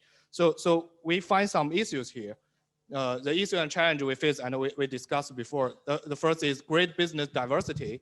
That means great functional requirement from different business units. So in short term, this cannot be fulfilled. And another is legacy and integration issue. This is like the infrastructure issue, because you are a traditional hardware-based company. If you switch to a software-based company, there will be some technical barrier, and this cannot be solved in short term. Yeah, we talked about that before, switching costs. And finally is the persuasion cost, because you hire external person. So this is also, so our conclusion is, actually, we believe that GE Digital cannot win in a short-term battle. It only can win in the long-term battle. So when we look at this case and the challenge, we see that GE's lack of estimation for all the relations in the process, and they are not ready for this kind of implementation. So our lessons here, the first is, I think your corporate level strategy will have a great impact on your decision making and your implementation. So, and another is, if you make some overly optimistic assumption, this may do harm and will be very risky to your promotion. Okay. Good, thank you. All right, so talking about the why, so I want to ask you one thing. We shouldn't have optimistic assumption regarding our company, and also we shouldn't have optimistic assumption regarding our employees, right? Because you see now the email assume that our salespeople can sell predict, right, to our clients. And he also assumed that the digital people can communicate with the business operation people very smoothly. Therefore, the predicts will be well designed, right? So which means that you can see the digital strategy from GE rests on a lot of assumptions. Some of the assumptions may not be realistic. So I want to ask one thing. How can we overcome this kind of optimistic perspective on our strategy? How can we overcome that? Because emails make a lot of assumptions. Then he said, okay, let's launch the GE Digital. Let's launch the predicts.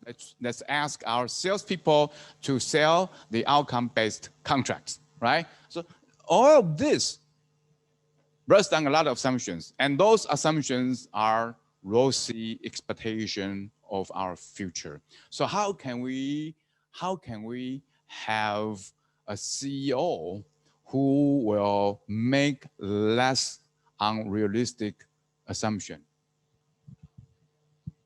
So how can we do that? Because CEO will make a lot of ideas, CEO will make strategies, CEO will tell you what to do, right? So, but you think carefully about the strategy. Those strategies may not be workable because this rests on a lot of assumptions, right? And those assumptions may not totally reflect reality of our company.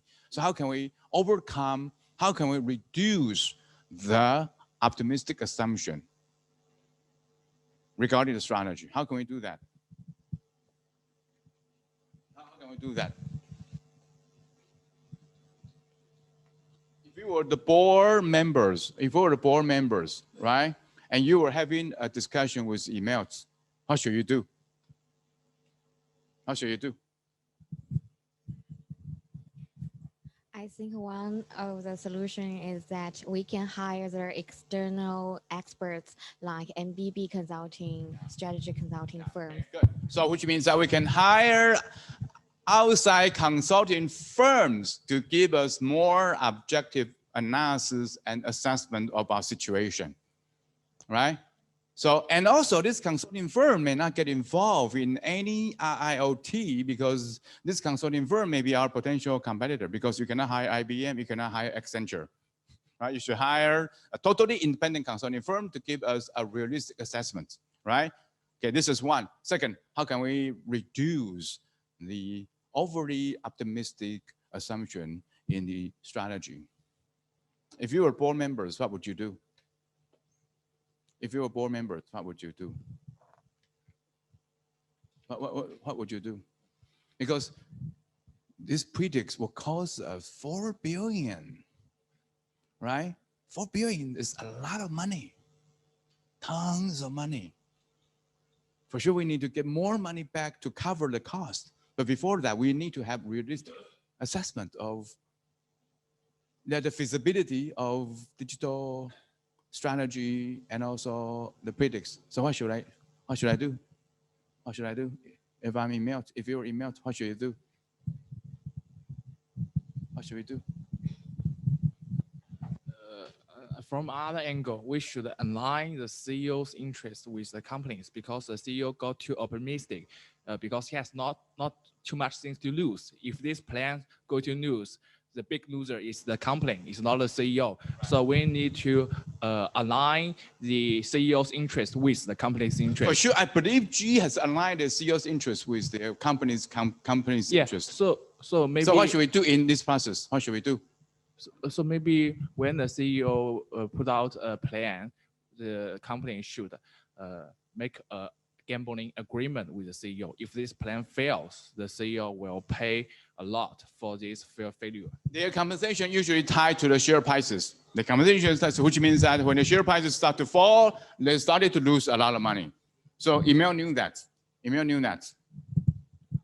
I think they should talk to their customers to understand their view on this kind of thing, and to do some market survey to understand. But the tricky part is, because we talk about the predicts or the operating system for the IoT, this is something new. So the customers may have no idea, right? If you ask them, we have no idea. We just know our business. We don't care about your business. So which means that unless you have something tangible, your clients can see, then they probably can tell you something. It's very hard for you to ask your customers to think something which has not existed so far, right? So you can say, so you can see in the case, this is the new technologies, and this is so-called outcome-based contract. Many customers have no idea what this, right? So which means that G need to sell something that the customers have no idea they can benefit from. Okay, so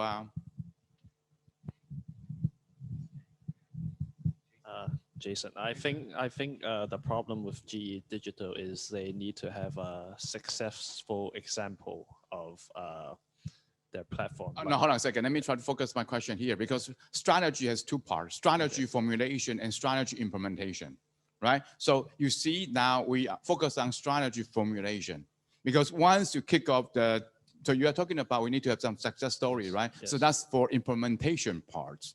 So now we focus on the formulation parts. Yes. So which means that in the formulation part, everything is just about ideas. So now email have ideas. We need to have digital departments. We need to have predicts. We need to have apps. We need to have outcome-based contract with our clients, right? This is just about ideas. It has not been implemented yet. But at this stage, how can we make sure that every assumption made regarding our strategy could reflect the reality? I think maybe if I was a board member, like I would not only listen to what email has to say, I will ask people like from within GE, like engineers or software people, to come to the board meetings to question email's vision and plans. Yeah, challenge emails. Yes. Okay, good. So which means this is very important. Sometimes in this case, this is because email, we see he made a lot of assumptions, right? So we need to challenge email. So which means that we sometimes, for important strategy, some people need to play the role devil's advocates. Heard about this? Devil's advocates, which means that everything you say, I don't agree. So which means that you need to justify yourself. You need to persuade me, okay, devil's advocates. So a good example of devil's advocate in Chinese history is played by Wei Zhen. to Tang Taizong. Everything the emperor say, we can say, no, this is not a good idea. You need to think twice. Okay, devil's advocate. Everything the CEO say, you say, no, this is not a good idea. You need to think twice. Okay, of course, you put your job security at danger because the CEO may not be happy about your role, but you need to challenge. Okay, that worst situation is everything the CEO say, people say, oh yeah, this is a good idea. This is not a good situation. Okay, we won't, so which means that for Intel, Andy Grove, the ex-CEO said, we won't agree on our strategy until someone disagree. This is very tricky. We won't agree on our strategy until someone disagree. Which means that if Andy Grove say, we are going to do this, everyone say, oh yeah, this is a great idea. In fact, this is not a good idea. Okay, so which means that we need to have debate, we need to have discussion, we need to think this strategy from every angle. So someone needs to play the devil's advocates. Okay, so hold on a second. That's why in California, let me tell you, we talk about California many times. In California, there's a regulation recently implemented. California government asked public company to incorporate diversity in their board. Okay, which means that they need to have certain female board member. They need to have certain black or yellow in the Chinese. So which means they need to have people coming from minority ethnic groups to be the board members.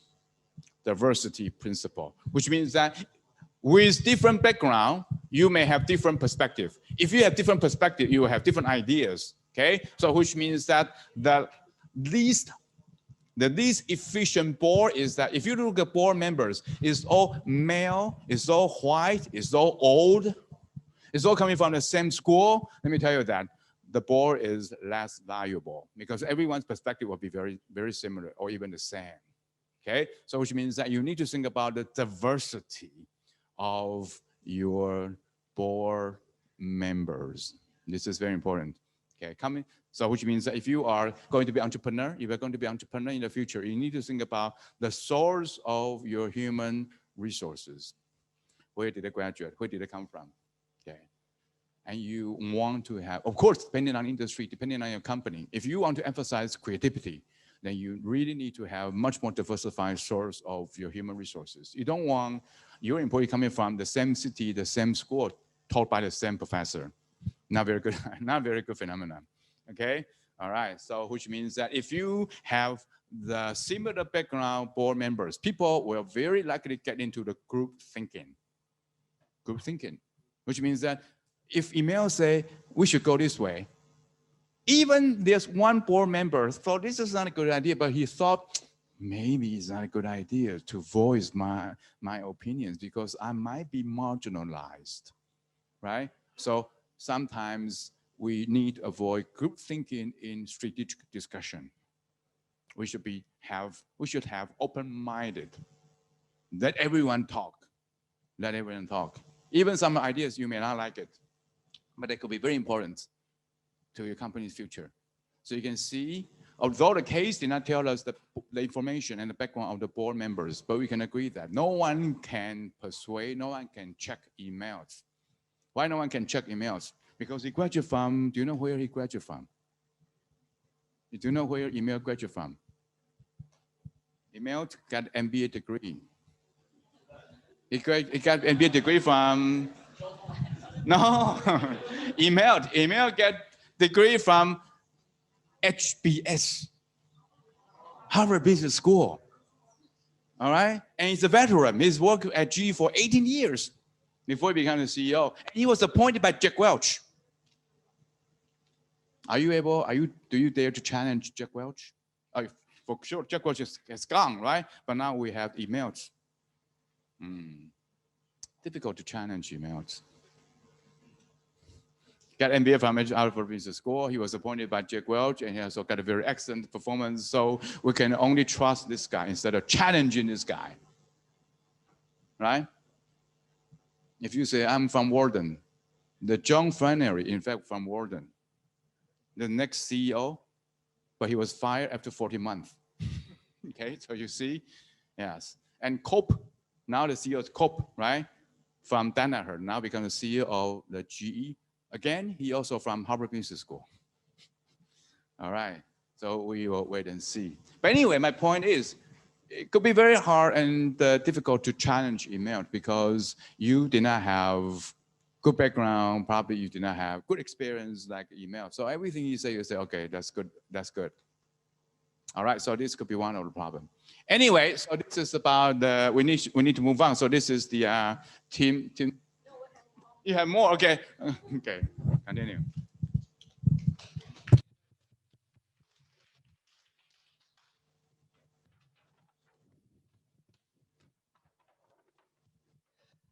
So let's start with the sales part.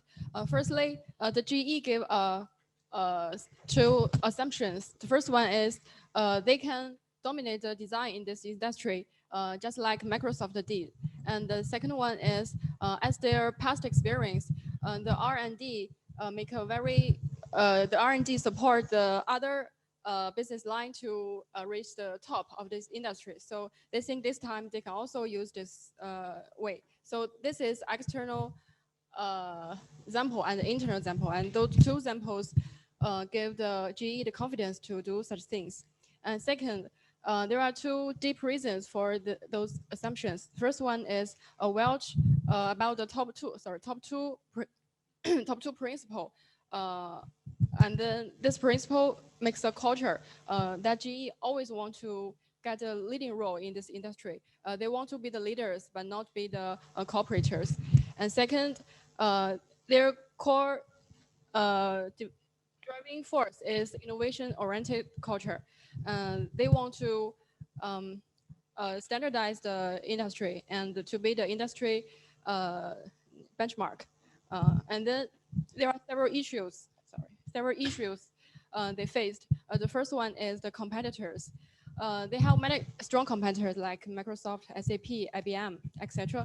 But they don't have enough capability before entering this market. So they face a very strong competitors. For example, they face some technology problem, like in some important functions. The customers really need this function, but they didn't do well. But the other competitors did well. And another one is a stakeholder perspective. As for the customers, they don't really understand the customer demand. And also some trust issues, which mentioned before. I don't talk too much. Okay. And another perspective is the sales team.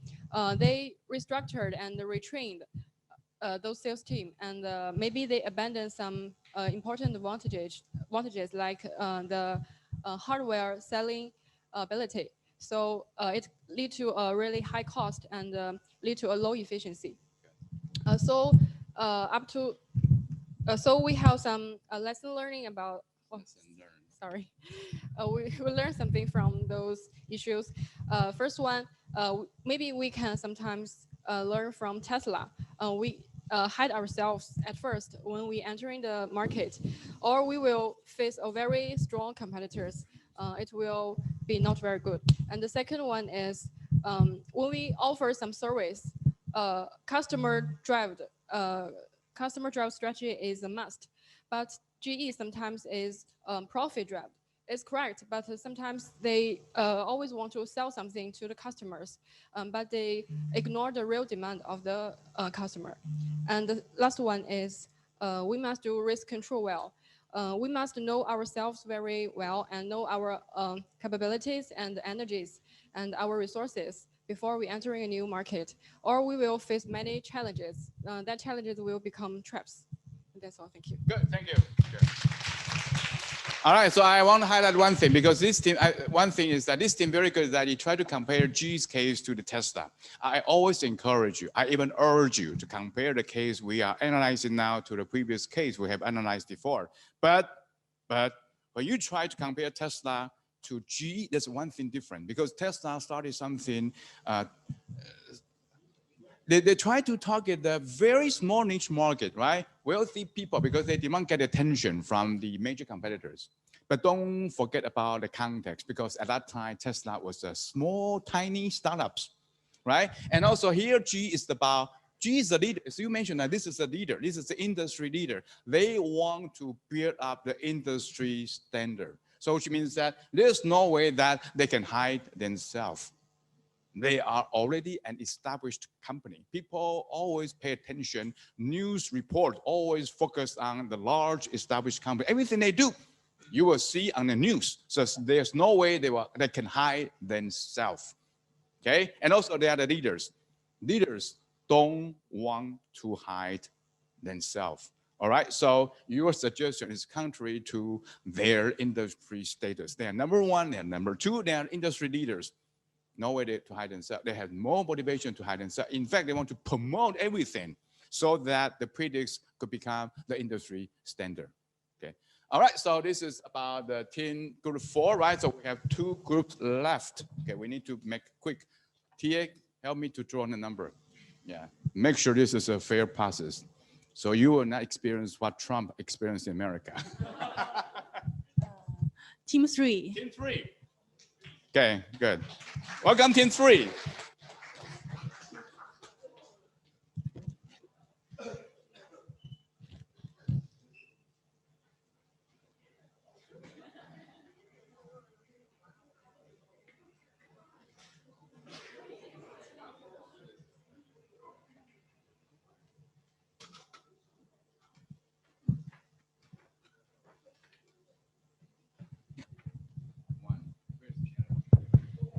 Hello, we are group 3, and we will skip what mentioned before. Yes, highlight unique insights.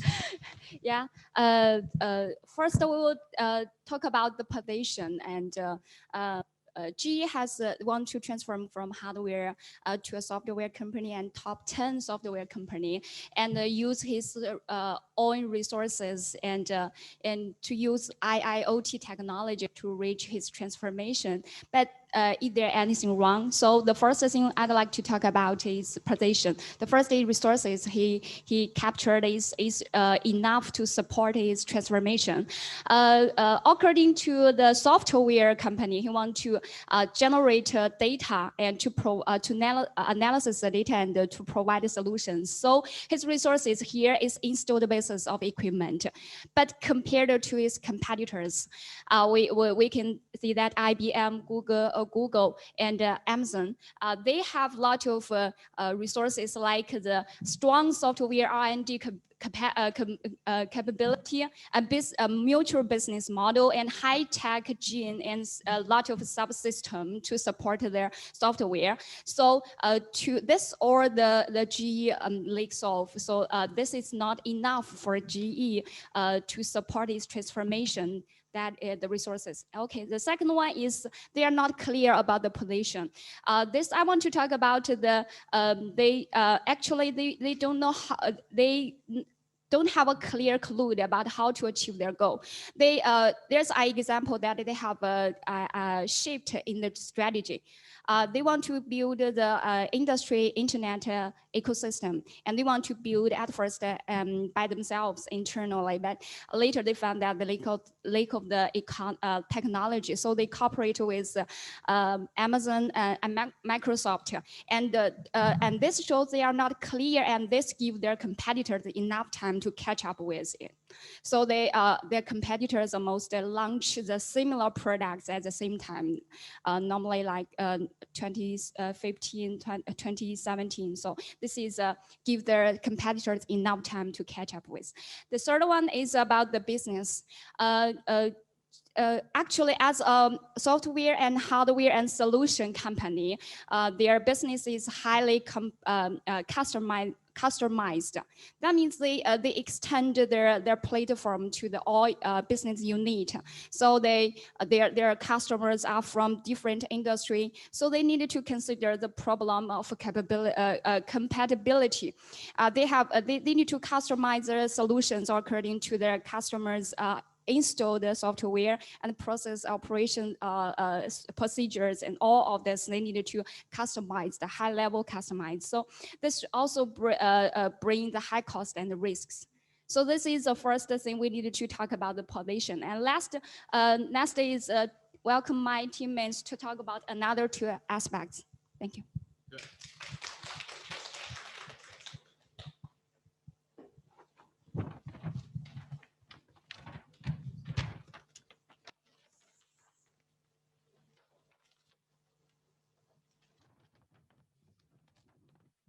I would like to talk about from customer perspective. First, as we just talked about, there should be a long-term for education that educate the customers, because at first they target the internal department, but the position is quite outward, since the internal department may treat the GE Digital as just like an internal IT development. So it's not a very complete production. And then for the external customers, because they mainly faced with the very traditional industries, they are the insensitive to accept new things is questionable. And then I would like to talk about for another part, and for the high-end manufacturers, although they are very with high level digitalizations, but actually they have too many vendors, too many equipment, so that if for the GE Digital, they want to just generate a platform, so they need to gather all the different data from different vendors. Then they have to customize the standard, which is a very hard thing. And also, since these vendors may have some interest conflicts with the GE, so then there are some they don't want to provide their data and together by the GE. And also for the low-end manufacturers, their level of digitalization is very low. Even the equipment is not digitalized, so the data is unimaginable. Yeah, and also from the traditional structure of the customer is not very suitable for the big data things, because original the structure is mainly deal with very small data, just the simple control signal, something like that. So they need to change their structure to be suitable for the big data thing. And also the data security issues, and just not like the basic software, the software for the industries, the security is the main issues faced with the customers. So they should put more attention for this part, which all of things will make the customer are less accept for the GE Digital thing. So in conclusion, which means that the other software companies have more experience regarding, for example, data security, data storage, right? And also the better part is that other software companies, they have no conflict of interest with other vendors. Yeah, and I think especially for this part, for G is not very suitable for just generate to form this kind of platform. And I think we should have some third party to be in this kind of third party will be neutral, will be more fair. Okay, good. All right. Yeah, so this is about customer part. And we'll have our other teammates. Okay, good.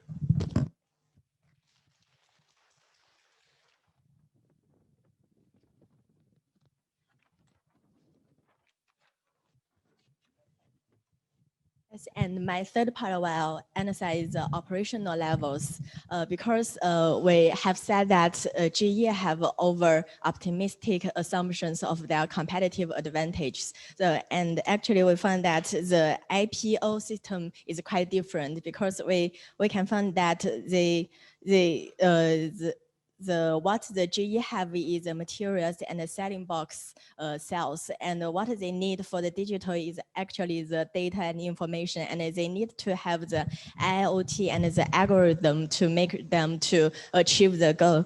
And also their outputs that they fail to ensure that the outputs and the competitive advantages are met at the finally, because all these result in the employment competence change, and there are also unwillingness to shift to the new directions. And these parts are, And also we find that the process is that they change from the manufacturing management and the traditional supply chain, and to that they need to provide the solution and outcome-based contracts. These all mentioned, so I will skip to the highlight that we also evaluated their logics, the underlying logic of the strategies, because we find they have the poorly knowledge of the strategy. Firstly is the consistencies from the management part, that the two CEOs we have mentioned, they have different backgrounds. First, the Welsh, actually he mentioned the cost leadership and also the quality control by introducing the Six Sigma. But when it comes to the email era, actually he focused on the innovation part, but the contrast is that also although he wants to remove the bureaucracies from the organization, but actually when it comes to the accounting problems, it mentioned that he didn't want to hear the bad result from the accounting problem. So actually we can find the core values of the cultures actually also changed, and it also have a negative impact to help the company and the GE Digitals to develop sustainably. And also we can find that the shift in Predict's goal, because from the first he want to centralize on to creating the data internally, but finally he changed to use Amazon and Microsoft service. Yeah, so also this also generates the other disruptions. So that's the inconsistency part. Also, they also lack of the trade-off, because we know that they already have the existing IT staff, and they also include the new IT staffs and the conflicts of interest I have mentioned, and also because they are a big company, a conglomerate with the economy of scopes. So they also lack the synergies, different divisions, they lack the cooperations to work together. And also the debate, as mentioned, to whether inside the predicts should be introduced to the clients. Actually, they have the critical debates inside the GE, and also their unwillingness to catch up with the company's future objectives. This is the inconsonance part. And lastly, the overtaxed sales force and the human resource also have mentioned. So to sum up, we think that because of the flawed operation and implementations, and also the logics of the strategy, all this contribute to the deviation of the prospect vision of GE Digital. Yeah. Good, very good. Thank you. Okay, microphone. So I'm glad to see this team try to use different framework, because we have introduced many framework in prior sessions. So I'm very glad to see this team try to utilize those framework to analyze the case, right? So you can see, including the talking about how we can evaluate a strategy, how we can try to analyze competitors, so on, right? So I want to highlight one thing. In fact, this team highlights one thing which is very important. Talking about the transition from Jack Welch to Imelch. In fact, these two people have very different background. So Welch, in fact, talking about the educational background, Welch got chemical engineering PhD from Ohio State University. Okay, but on the other hand, we talk about the Imelch got the MBA degree from Harvard Business School. So you can see these two people are totally very different. So which means that if you look at the Jack Welch, 20 years at GE, he always emphasized on manufacturing. The core is manufacturing. So that's why we see there's a Six Sigma to increase the quality of the products. But on the other hand, you see when the Imelch took office as the CEO, and especially when he tried to launch the GE Digital, the core of GE was no longer manufacturing. It would become top 10 software company, right? So this is a very important shift. You may say, oh, Professor, this is only a slogan, top 10 software company. But I want to ask you one thing. If GE is going to be the top 10 software company, which business division will be the most important one? GE Digital is going to be the most important one because we are going to be the top 10 software company. Is that right? Good. Now I want you to get into the heads, get into the minds of the CEO of different business divisions. All those business divisions are manufacturing based, hardware based. Is that right? Okay. If you are the head of the business division, say oil and gas, you understand the engineering, you understand the details, you understand the technologies of oil and gas, but you have no idea about the software. Okay, but you have produced a lot of money for GE. In terms of promotion, what is your next step? What's your next step? If you have become the head of the oil and gas, what's your next step? Before the GE Digital has emerged, before that, what's your next step? What's your next step? You want to be CEO of GE, that's right. So which means that you can imagine that the head of different business divisions from oil and gas, power, aviation, transportation, healthcare, on and on and on. The head, right? 8 heads, their expectation is that, am I going to be the next CEO? But if GE is going to be the top 10 software company, what does this mean? The next CEO will come from which business division? GE Digital. And who is the head of GE Digital? Mr. Lu. Where did he come from? Cisco.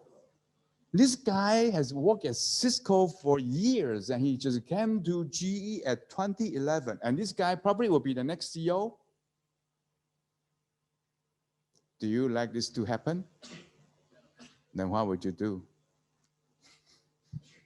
What would you do? For your personal self-interest, what would you do? Would you let critics succeed? No. Would you let digital people get what they want? No. And what's your goal?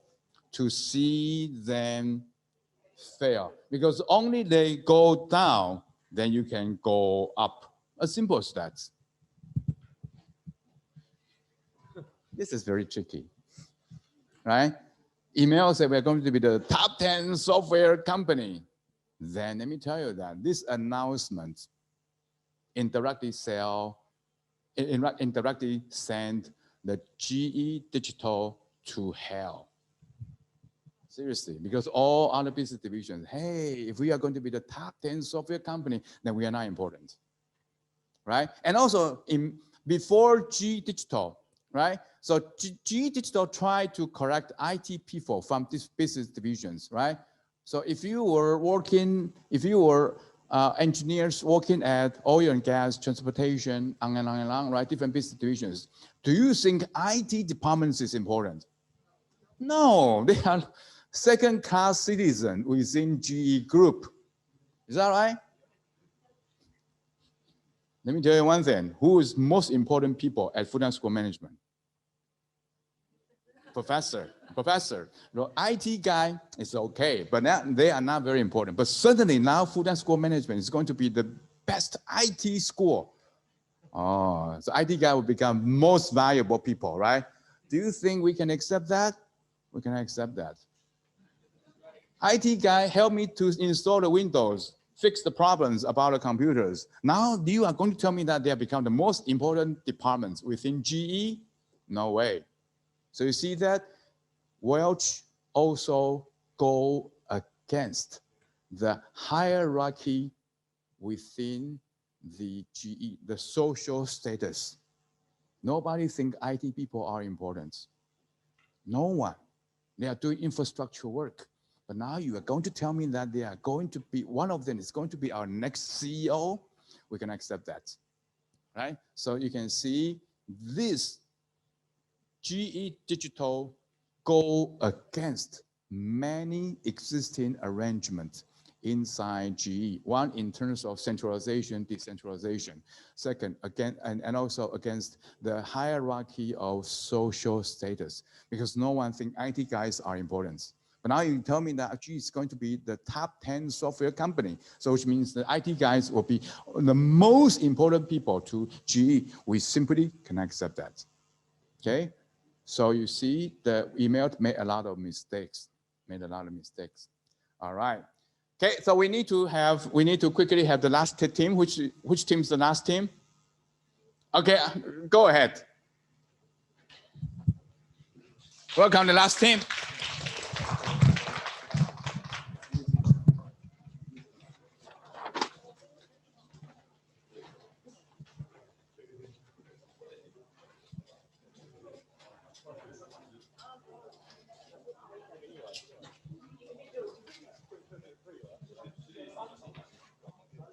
All right, microphone.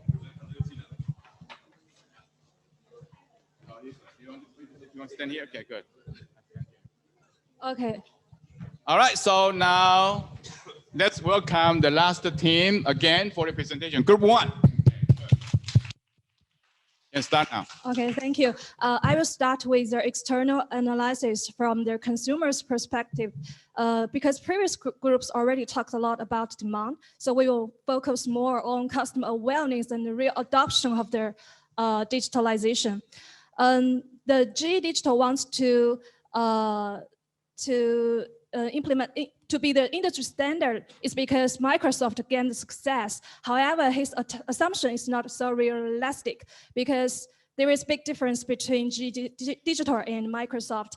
Microsoft can succeed is because it's focused on software area, and it's the operating system is a complement to the IBM PC and the server.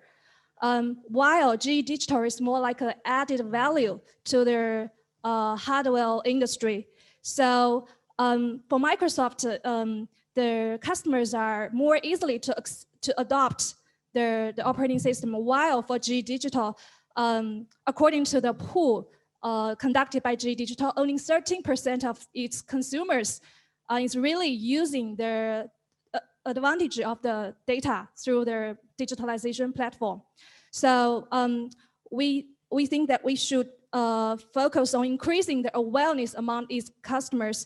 There could be channels like to do marketing through their online channels, like their competitors like Amazon, AWS will periodically publish some knowledge articles in LinkedIn, and and we also find other competitors open even WeChat accounts, enterprise accounts, to spread their knowledge on their product and the solution. Yeah, another point we want to mention is about their sales model change, increase the education cost of the salesperson. So a more effective way could be formulate a sales group that is salesperson plus solution architecture. Solution architecture are more from the business units are familiar with customers' hardware environment, can give customer their advice and recommendation, because customer actually is not aware of that they need this platform. So the solution architect can tell them that you need it based on your infrastructure.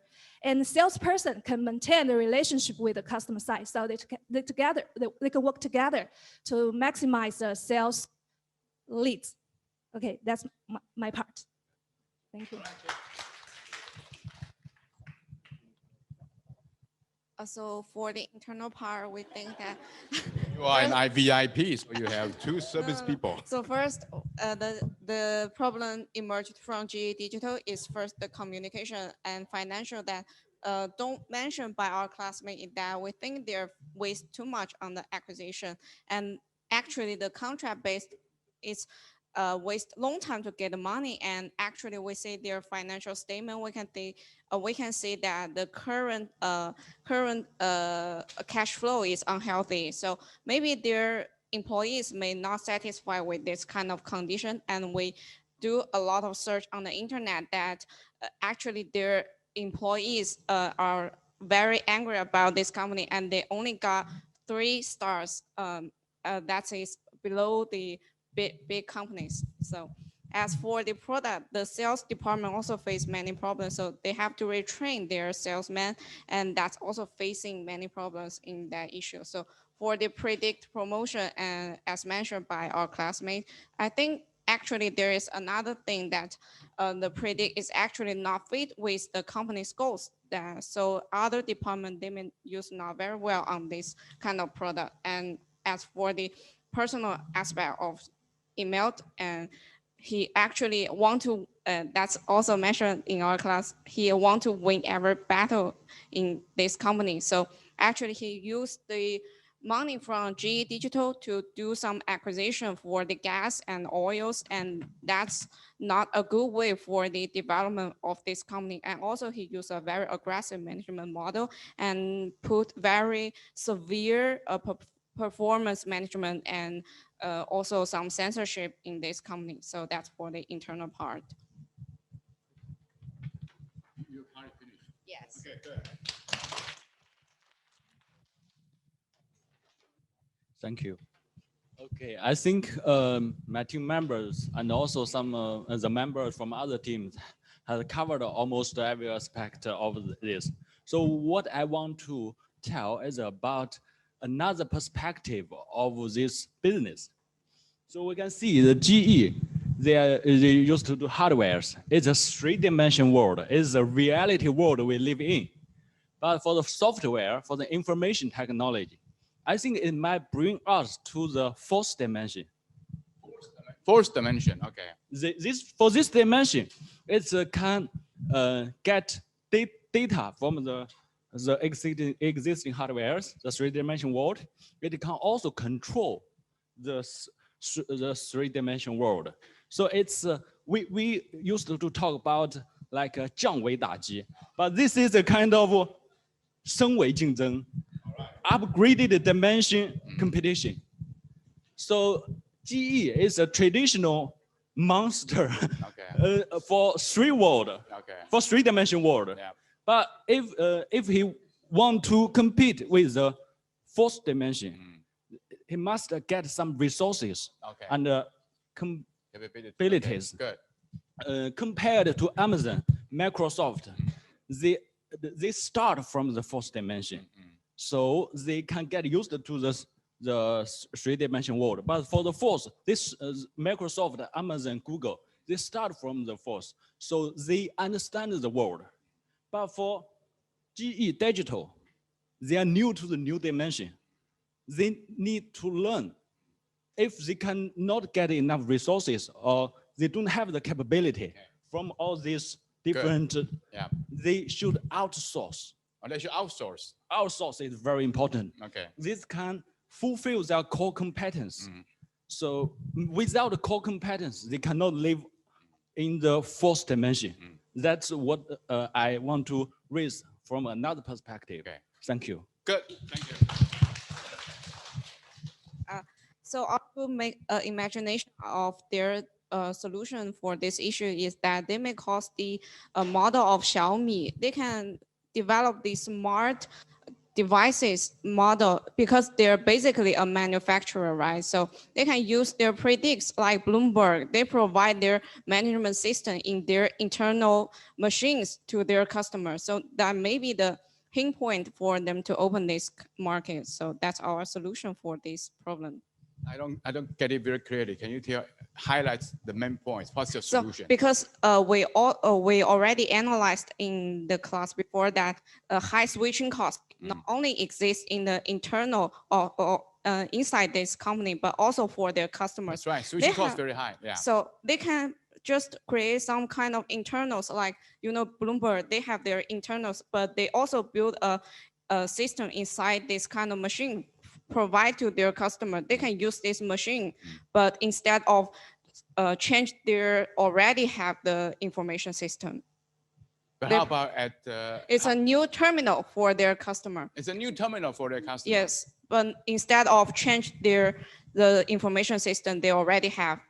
So put a new system on their existing system. No, it's a terminal. It's not because they already have some information management system. It's just for lowering the switching cost. They can provide a new terminal like Bloomberg. You know, Bloomberg, they have their terminals for their customers. So that may be a. I'm not quite sure the Bloomberg's case could be applied to G's client's case. But... Just imagination. Okay, good. Okay, thank you. All right, so let me comment on the last part, because talking about for GE to survive or even compete with other software company, they need to build up new capabilities, right? All right, so let me try to tell you that in the general level, companies can choose 3 approaches to get the resources or capabilities they want. One, internal development, just like a GE Digital. GE tried to develop their own capability resources in the software area, okay? But it takes time. If you want to develop all by yourself, it takes time. Second, of course, a quicker way is through mergers and acquisitions. You buy a software company and then you own their resources, capabilities, of course, including their clients, right? And of course, if you cannot find a target for your mergers and acquisition, then you can resort to strategic alliances. You build up strategic alliances with other companies. Therefore, you can have a close collaboration and frequent communication with your alliance partners. Okay, so in this case, you can see GE try to have internal developments of their software capabilities and resources. But the thing is, when you try to develop by yourself a new resources and capabilities, you need to think about one thing. Are we able to integrate this new business division, GE Digital, with all other business divisions? Because after all, we are part of the big family, right? So you may see this is the problem, because software engineers, hardware engineers, they live in a totally different world. Okay, so you can imagine a typical example of software. You can imagine this is Apple, right? Apple want to create something new, so which means that Apple encourage a much more relaxing atmosphere within Apple. How, on the other hand, a typical example of manufacturing company, you can say, is Foxconn, right?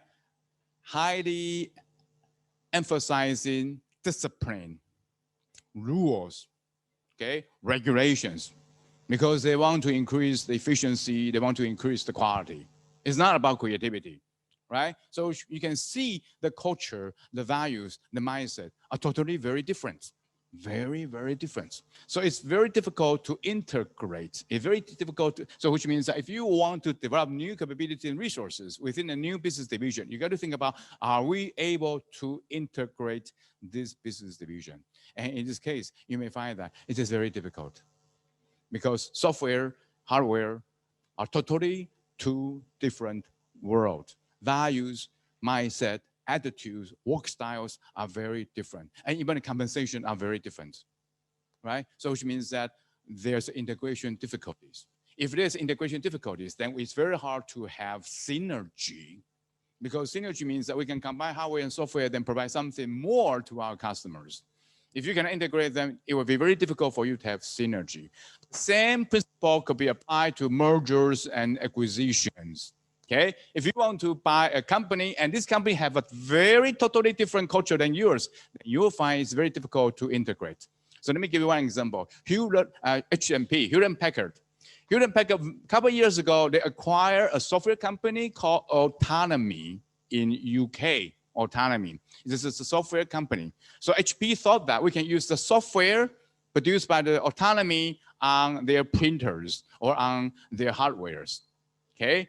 So you can check this case later on by yourself. But in the end, the mergers and acquisition is a total failure, because HP is a large established company. So which means that very similar to the GE, bureaucratic, highly regulated. Autonomy is a startup company. They like to have freestyle in their office hour. So you can see there's a huge conflict between these two companies. So in the end, many software engineers simply quit their job at autonomy. So you can imagine software companies relies on human resource. They don't use assembly line, right? So software company only need to have desk, air conditioner, and engineer. That's it. But if most engineer quits, this is almost useless to acquire this company. Okay, so you can see so we also talk about, in fact, Windows, Microsoft also acquired Nokia, right? So this is software company try to acquire the hardware company. In the end, this is also a failure. So you can imagine, very difficult for hardware company or software company to acquire each other, or let alone integrate. Okay, so you can see this is the problem. All right, so we have talked about many things. Let me try to wrap up discussion so far because it's already very late. Okay, so let me try to show you some insights.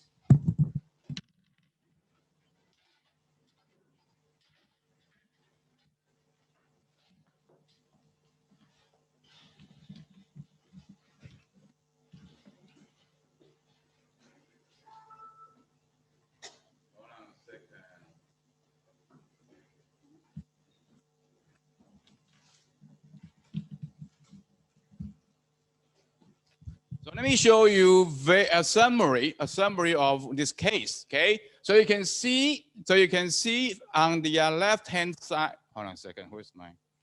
So you can see here. What's this, right? So you can see the email. Help me to remove this one. Yeah. So you can see the email started with right diagnosis because he looked at the external environments, and we see the IoT, industrial Internet of Things. On the other hand, our product has become commodity, right? So this is external factors all here. This is internal factors all here. So email try to set up objective. We are going to be the top software company, right? Unfortunately, this is a wrong goal. Okay, this is wrong goal. And then, so to fulfill this objective, we need to have strategy. The strategy is to set up GE Digital, right? Unfortunately, this is a wrong strategy because you're talking about integration, talking about a conflict between the software engineers and also hardware engineers, right? And then tactics, talk about the predicts. In fact, this is a wrong tactics, right? And why? So let me explain one by one. Okay, so talk about the top 10 software engineers. We talk about integration difficulties, and also you think about the background. But many of you did not. I think all of you did not mention about the background. So imagine if you were emailed. Your main focus, of course, is on the GE Digital, right? But what happens at that time? What also happened? One is that by the end of the case, you can see the power business did not make profits. So the big background is that our share prices kept falling, right? This is one. So which means that kept falling. This is not very good. We need to make profits. But instead of making more profit, we spend more money into predicts, 4 billion, right? Not only that, we ask our clients, you don't have to pay for that. You can pay later. We need profit to increase our share prices. And you tell our clients, you don't have to pay until you see your outcomes increased. This is not very good. Okay. So the background is that share prices kept dropping. And second, the internal accounting practices had some problem, right? So which means that at that time, you see many government units like DOJ, Departments of Justice, and also US SEC, Security and Exchange Commission, right? And also in Europe, European Union, they're also investigating GE. So what does that mean? Government units are investigating GE, so you need to spend time dealing with those government units, right? So which means that a lot of distractions. So which means that you may say, oh, Professor, how come Emil cannot thought through all the strategy? We can say he was distracted. Just imagine when you are writing your final examination, someone tried to knock on your door, ask you to do something, right? You get distracted. You cannot focus on your final examination. So we can argue that email could not focus because there are too many things happening. Okay, so this is one. Second, the GE Digital, right? So what happens? When you create GE Digital and you find that you are competing with new rivals, new competitors, IBM, Microsoft, Amazon, or even Google, right? You are competing with them on two fronts. It's not just one front, on two fronts. You are competing with new rivals for clients. Not only that, you are also competing with them for talents, engineers. Is that right? So which means that product market competition and also human resource market for competition. And this is a new rival. So which means that we understand those companies less. If you ask GE, they probably know, we understand ABB, we understand the Siemens, but we have less understanding about Microsoft, Amazon, and Google. For competitors, you have less knowledge or less understanding. You may not have good idea to compete with them. Okay, especially now, not only clients, you also need to compete for the talents. Okay, so this is also a new challenge for GE. Okay, and here, G talk about, many people talk about GE is based, GE Digital is based on Silicon Valley. So it's very long distance between the GE Digital and also the other business divisions, right? So we can argue that lack of connection. So going back to the video we watched before, in a company, you need to develop 3 kinds of network. Remember that? One is operational network. The other one is developmental network. The third one will be your strategy network, right? Strategy network help you to understand what's going on the side of your clients. Developmental network, someone senior in your company can help you develop and also help you promote. Operational network means someone can provide information to you so that you can process your work. Okay, so which means if you look at GE Digital people, they simply lack operational network because they're outsiders. And also lack strategy network because they need to understand the clients. But there's a barrier between GE Digital and also other business units. Okay, so which means that it's very difficult for them to carry out their work, let alone produce industry standard called predicts, almost impossible. So this is about the lack of connection and also lack of fit, right? Talk about the mentalities, values, attitudes, or even the compensation are very different.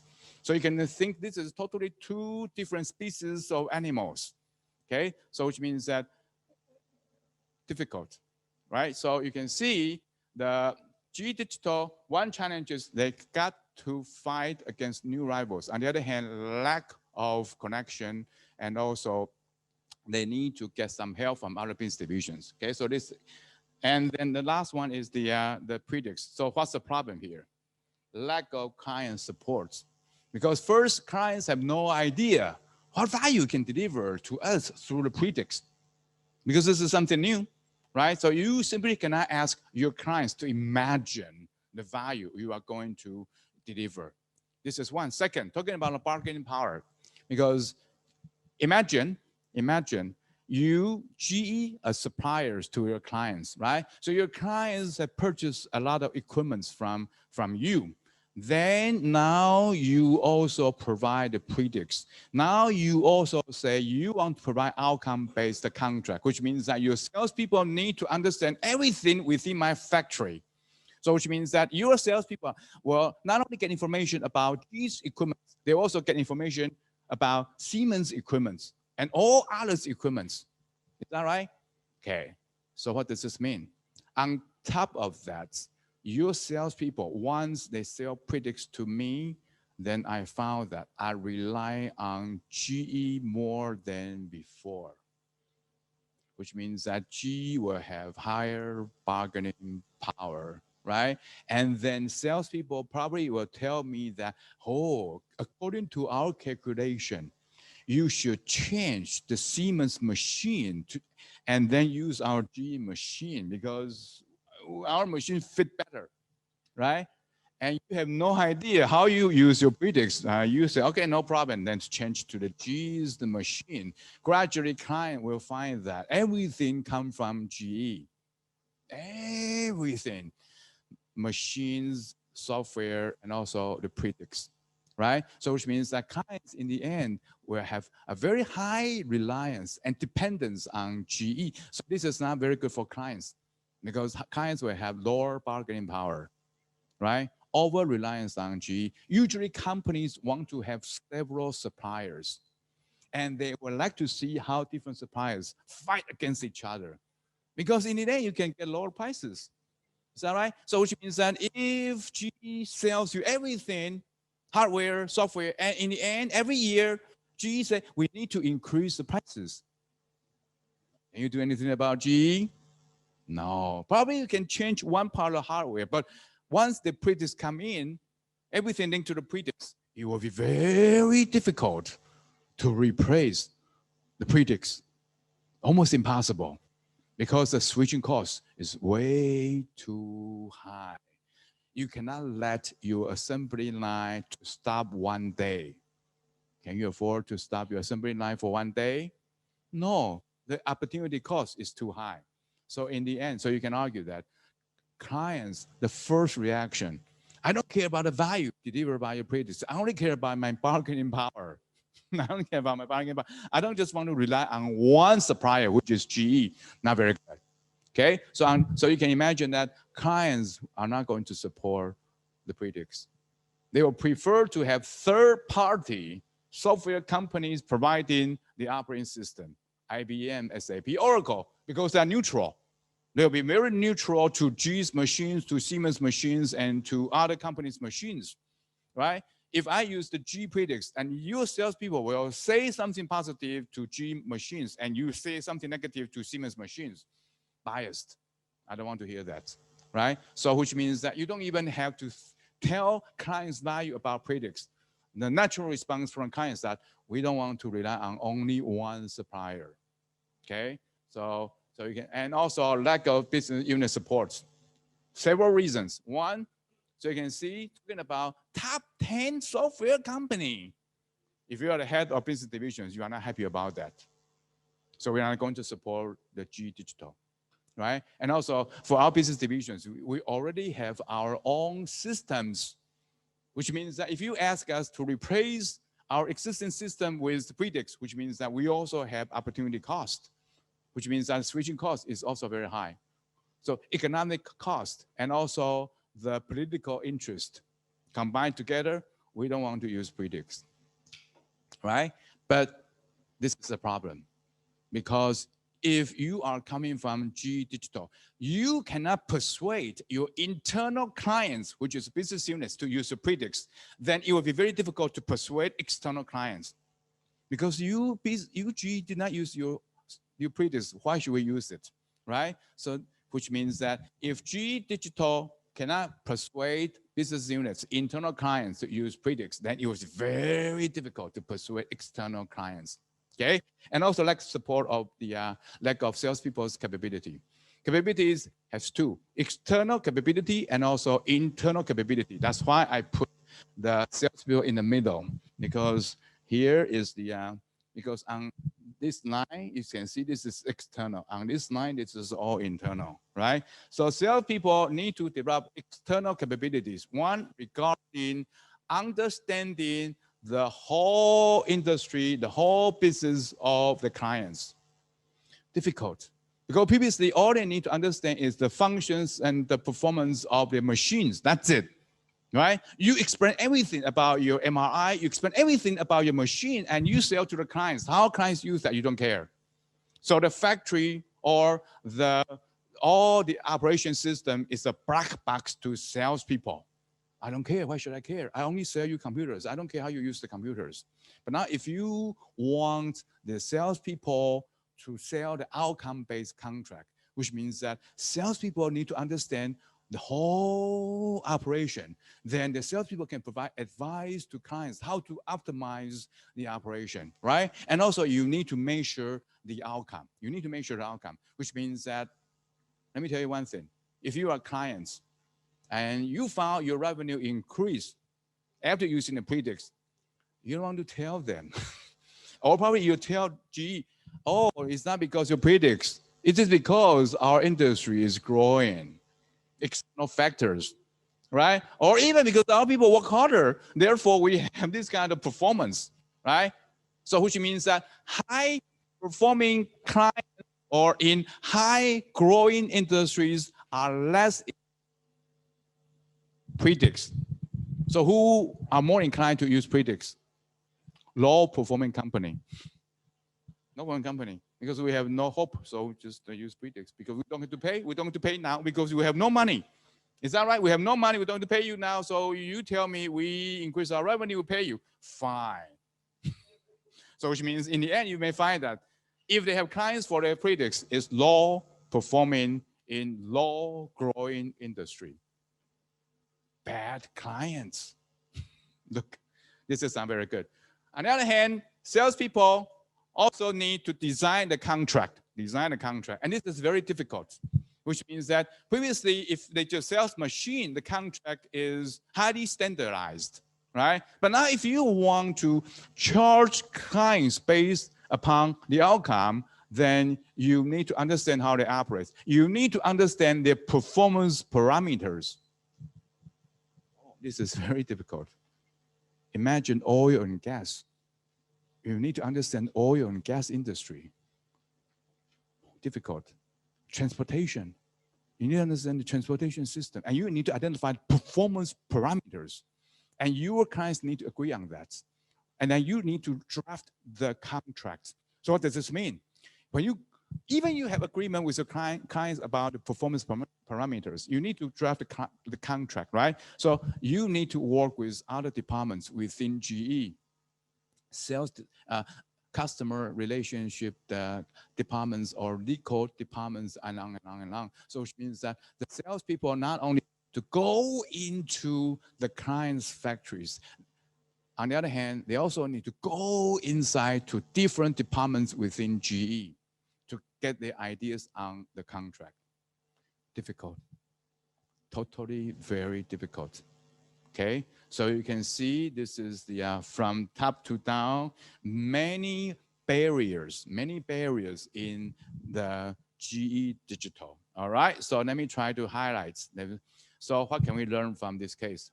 Several don'ts. Don't do that. Okay, so this is the value of learning the failure case. What does that mean? If we want to learn successful companies and if we want to imitate their success formula, normally you cannot succeed because the success depends on a very unique context. But if you follow the same steps of the failing company, let me tell you that you are more likely to fail. Okay, so which means that at least we should avoid the factors that will lead to failure. Okay, so there are a couple of don'ts. Don't do this. Okay, one, don't initiate radical strategic change in times of trouble or crisis. So we talk about keep dropping, and also in fact, the G was kicked out of the Dow Jones index, which means that people started to question the capability of emails. Are you really up to your job? Right? And also, G was under investigation by several powerful governmental agencies, including DOJ, Department of Justice, SEC, Securities and Exchange Commission, and also EU, European Union, right? So this is not a good timing to launch a radical strategic change. Second, which means that you need to have adequate credibility. So what does that mean? The share prices going up, company made a lot of money, then you can say, we want to do something different. People say, no problem, because we have money. We have money. Now, if we do not have money and you want us to do something different, why don't you tell us how we can make more money first? In fact, there's one thing that did not mention in the case, and which means this action erodes the credibility of email even more. Email made a decision in 2016. They moved the headquarters of GE from Fairfield to Boston in 2016. A lot of things to do, and you tell me to move to Boston, which means this is very troublesome. Imagine you are going to have your final examination and your landlord asks you to move. You need to find a new apartments while you are going to have your final examination, okay? So which means a lot of things happening together. This is not very good. So which means that if you want to launch radical strategic change in the future, when you become a CEO or entrepreneur, you got to find, is it a good timing to do that? You don't tell me that digital is very important because the Internet of Things coming up, right? And also our product become commodity, but you got to ask yourself, is this a good timing to do that? We need to wait. Everyone is not ready. We are investigated by SEC, we are investigated by SEC, we are investigated by the DOJ, and you want me focus on the digital strategy. No, very good. All right, so this is about, second, about the business model. I think many people talk about the business. In fact, you talk about many notions about business model. So let me try to summarize all those notions here. So business model is about value proposition, it's about profit formula, it's about internal process and also resources. Value proposition, what kind of value are you going to provide to your customers? And also the profit formula, how are you going to get profit from your clients, right? And also talking about the internal process. And also last one is the resources, okay? So you can see with GE Digital, all those four aspects very different from their existing business model. In other words, the magnitude of change is simply too large. Okay? You can only ask people to have incremental change. Incremental change, one step ahead, that's good enough. But here you want everything to be changed. People may not be able to accept that in the short term.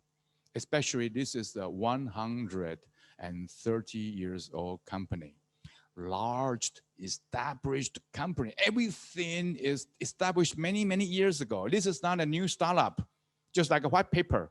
No, this is a large bureaucracy. So you got to be very careful. Okay, so if you are going to be CEO for a large established company, be very, very careful. Don't try to initiate radical change. You can simply to have small, tiny change. That'll be good enough, okay? So I have a project a couple of years ago. I have interviewed many high-ranking managers, okay? They are the Cheng-Hua experts. Heard about the Cheng-Hua expert? Yeah, Cheng-Hua, you check the Cheng-Hua on your Baidu. So I found that those high-ranking managers, when they come back to China, they are working for companies. The first they do is to have radical organizational change. So why they want to have radical organizational change? They want to prove they are valuable. Why they want to prove they are valuable? Because they got very high salaries, okay? But if they want to have radical change in the organization, most of them, yes, will be killed by other people. Because people simply can accept that. Outsider, high-ranking managers always want to have radical change. And in the end, they are the first one to leave the company. Yeah, simply put, the reason being they lack operational network. They lack their strategy network. So which means 15 years from now, 15 years on, some headhunting company may send you email asking you to be a high-ranking manager for some company, right? Let me tell you that this may happen. And so one lesson we learn from GE, one lesson you learn from me is that don't try to do something radical. Try to make friends with other people. Build up your connection, build up your relationship. This is very important because unless people know you more, they will not listen to you. They will not listen to you. Yes, get yourself known to those people by building operational network. This is very important. All right, so and the last one is about the strategy formulation. strategy formulation. So people talking about email did not make a realistic assumption, right? So he assumed that there will be a dominant design in the IoT industry because he talked about the Microsoft. Look, the Windows have become the dominant design and Microsoft make a lot of money, right? So he assumed that we will only need to have one operating system in the IoT industry. This may not be the correct assumption. Why? Because if you look at your personal computer, if you look at your Windows, you may find that this is a B2C business, right? So which means that you use your computer, you use your Windows operating for your office work. But for GE's equipments, different industries, even some are high in the sky, aviation, right? Some are high in the mountain, for example, power industry. Some are deep in the ocean, for example. So which means that the environments are very, very different. So how can you have a platform that could be appropriate for companies in those highly diversified environments? Almost impossible. Very difficult, right? And also Windows only be installed on IBM personal computer, right? So the machine, the format is just one.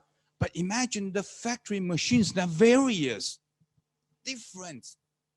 So which means that the predicts are facing a highly heterogeneous environments.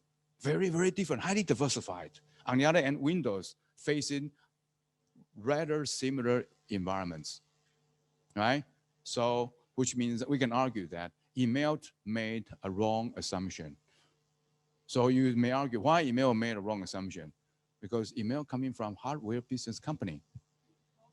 So they have no idea about software company. So they just all imagine that probably you can be, the dominant design. Okay, so this is not realistic. Second, assumption about clients' receptivity of the platform. So we'll talk about that because clients have used a lot of our hardware. So they probably are going to use our software. Wrong. The bargaining power, right? Talking about bargaining power issue. Clients will think that the GE will have higher bargaining power, and this is not good for them, right? So, all right, so you can argue that the Welch made two wrong assumptions in his formulation of the strategy. And also enter the market in which you meet new competitors. Okay, so here they met the new competitors, SAP, Microsoft, IBM, right, and others. This is not very good. New competitors means that you may not have advantage to compete with them. These new competitors in new markets, right? In new arena. And you are a hardware-based company. Now you are going to compete with software company, almost impossible. And not only competing for the clients, you're also competing for the talents, your soldiers, right? So which means that this may not be a good idea. Okay, the last one is implementation. Don't rely on outsiders to implement strategic change. But because here you can see the G rely on the G Digital to implement the digital strategy. Unfortunately, most of the people working at the G Digital are outsiders. For G veterans, they may think G Digital people, they are not only outsiders, they are invaders. Right? They invade into our territory. They ask me to do what they want us to do. So which means that you cannot simply ask outsiders to implement your strategic change. Okay, so you can think about Jack Welch. In fact, Jack Welch, when he took office, he also initiated a lot of strategic change. But there are differences between Jack Welch and Imelts.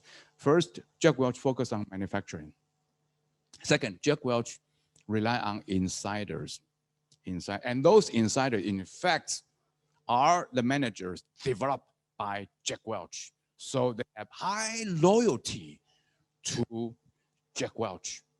Okay, so which means that Jack Welch sent his loyal soldiers to initiate and implement the strategic change.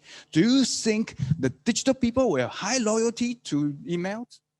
The outsiders, they probably just know email last week. How can I have loyalty to emails? Right? So you can see emails rely on outsiders to implement strategic change. And this is not very good because this is a radical strategic change, impact on everyone. And you rely on outsiders. Not very good. All right, so those are some lessons we learned from the GE Digital. Okay, already very late. I appreciate your discussion and debate and insights for today's case analysis. Thank you very much. I look forward to see you next time. Thank you. Bye-bye.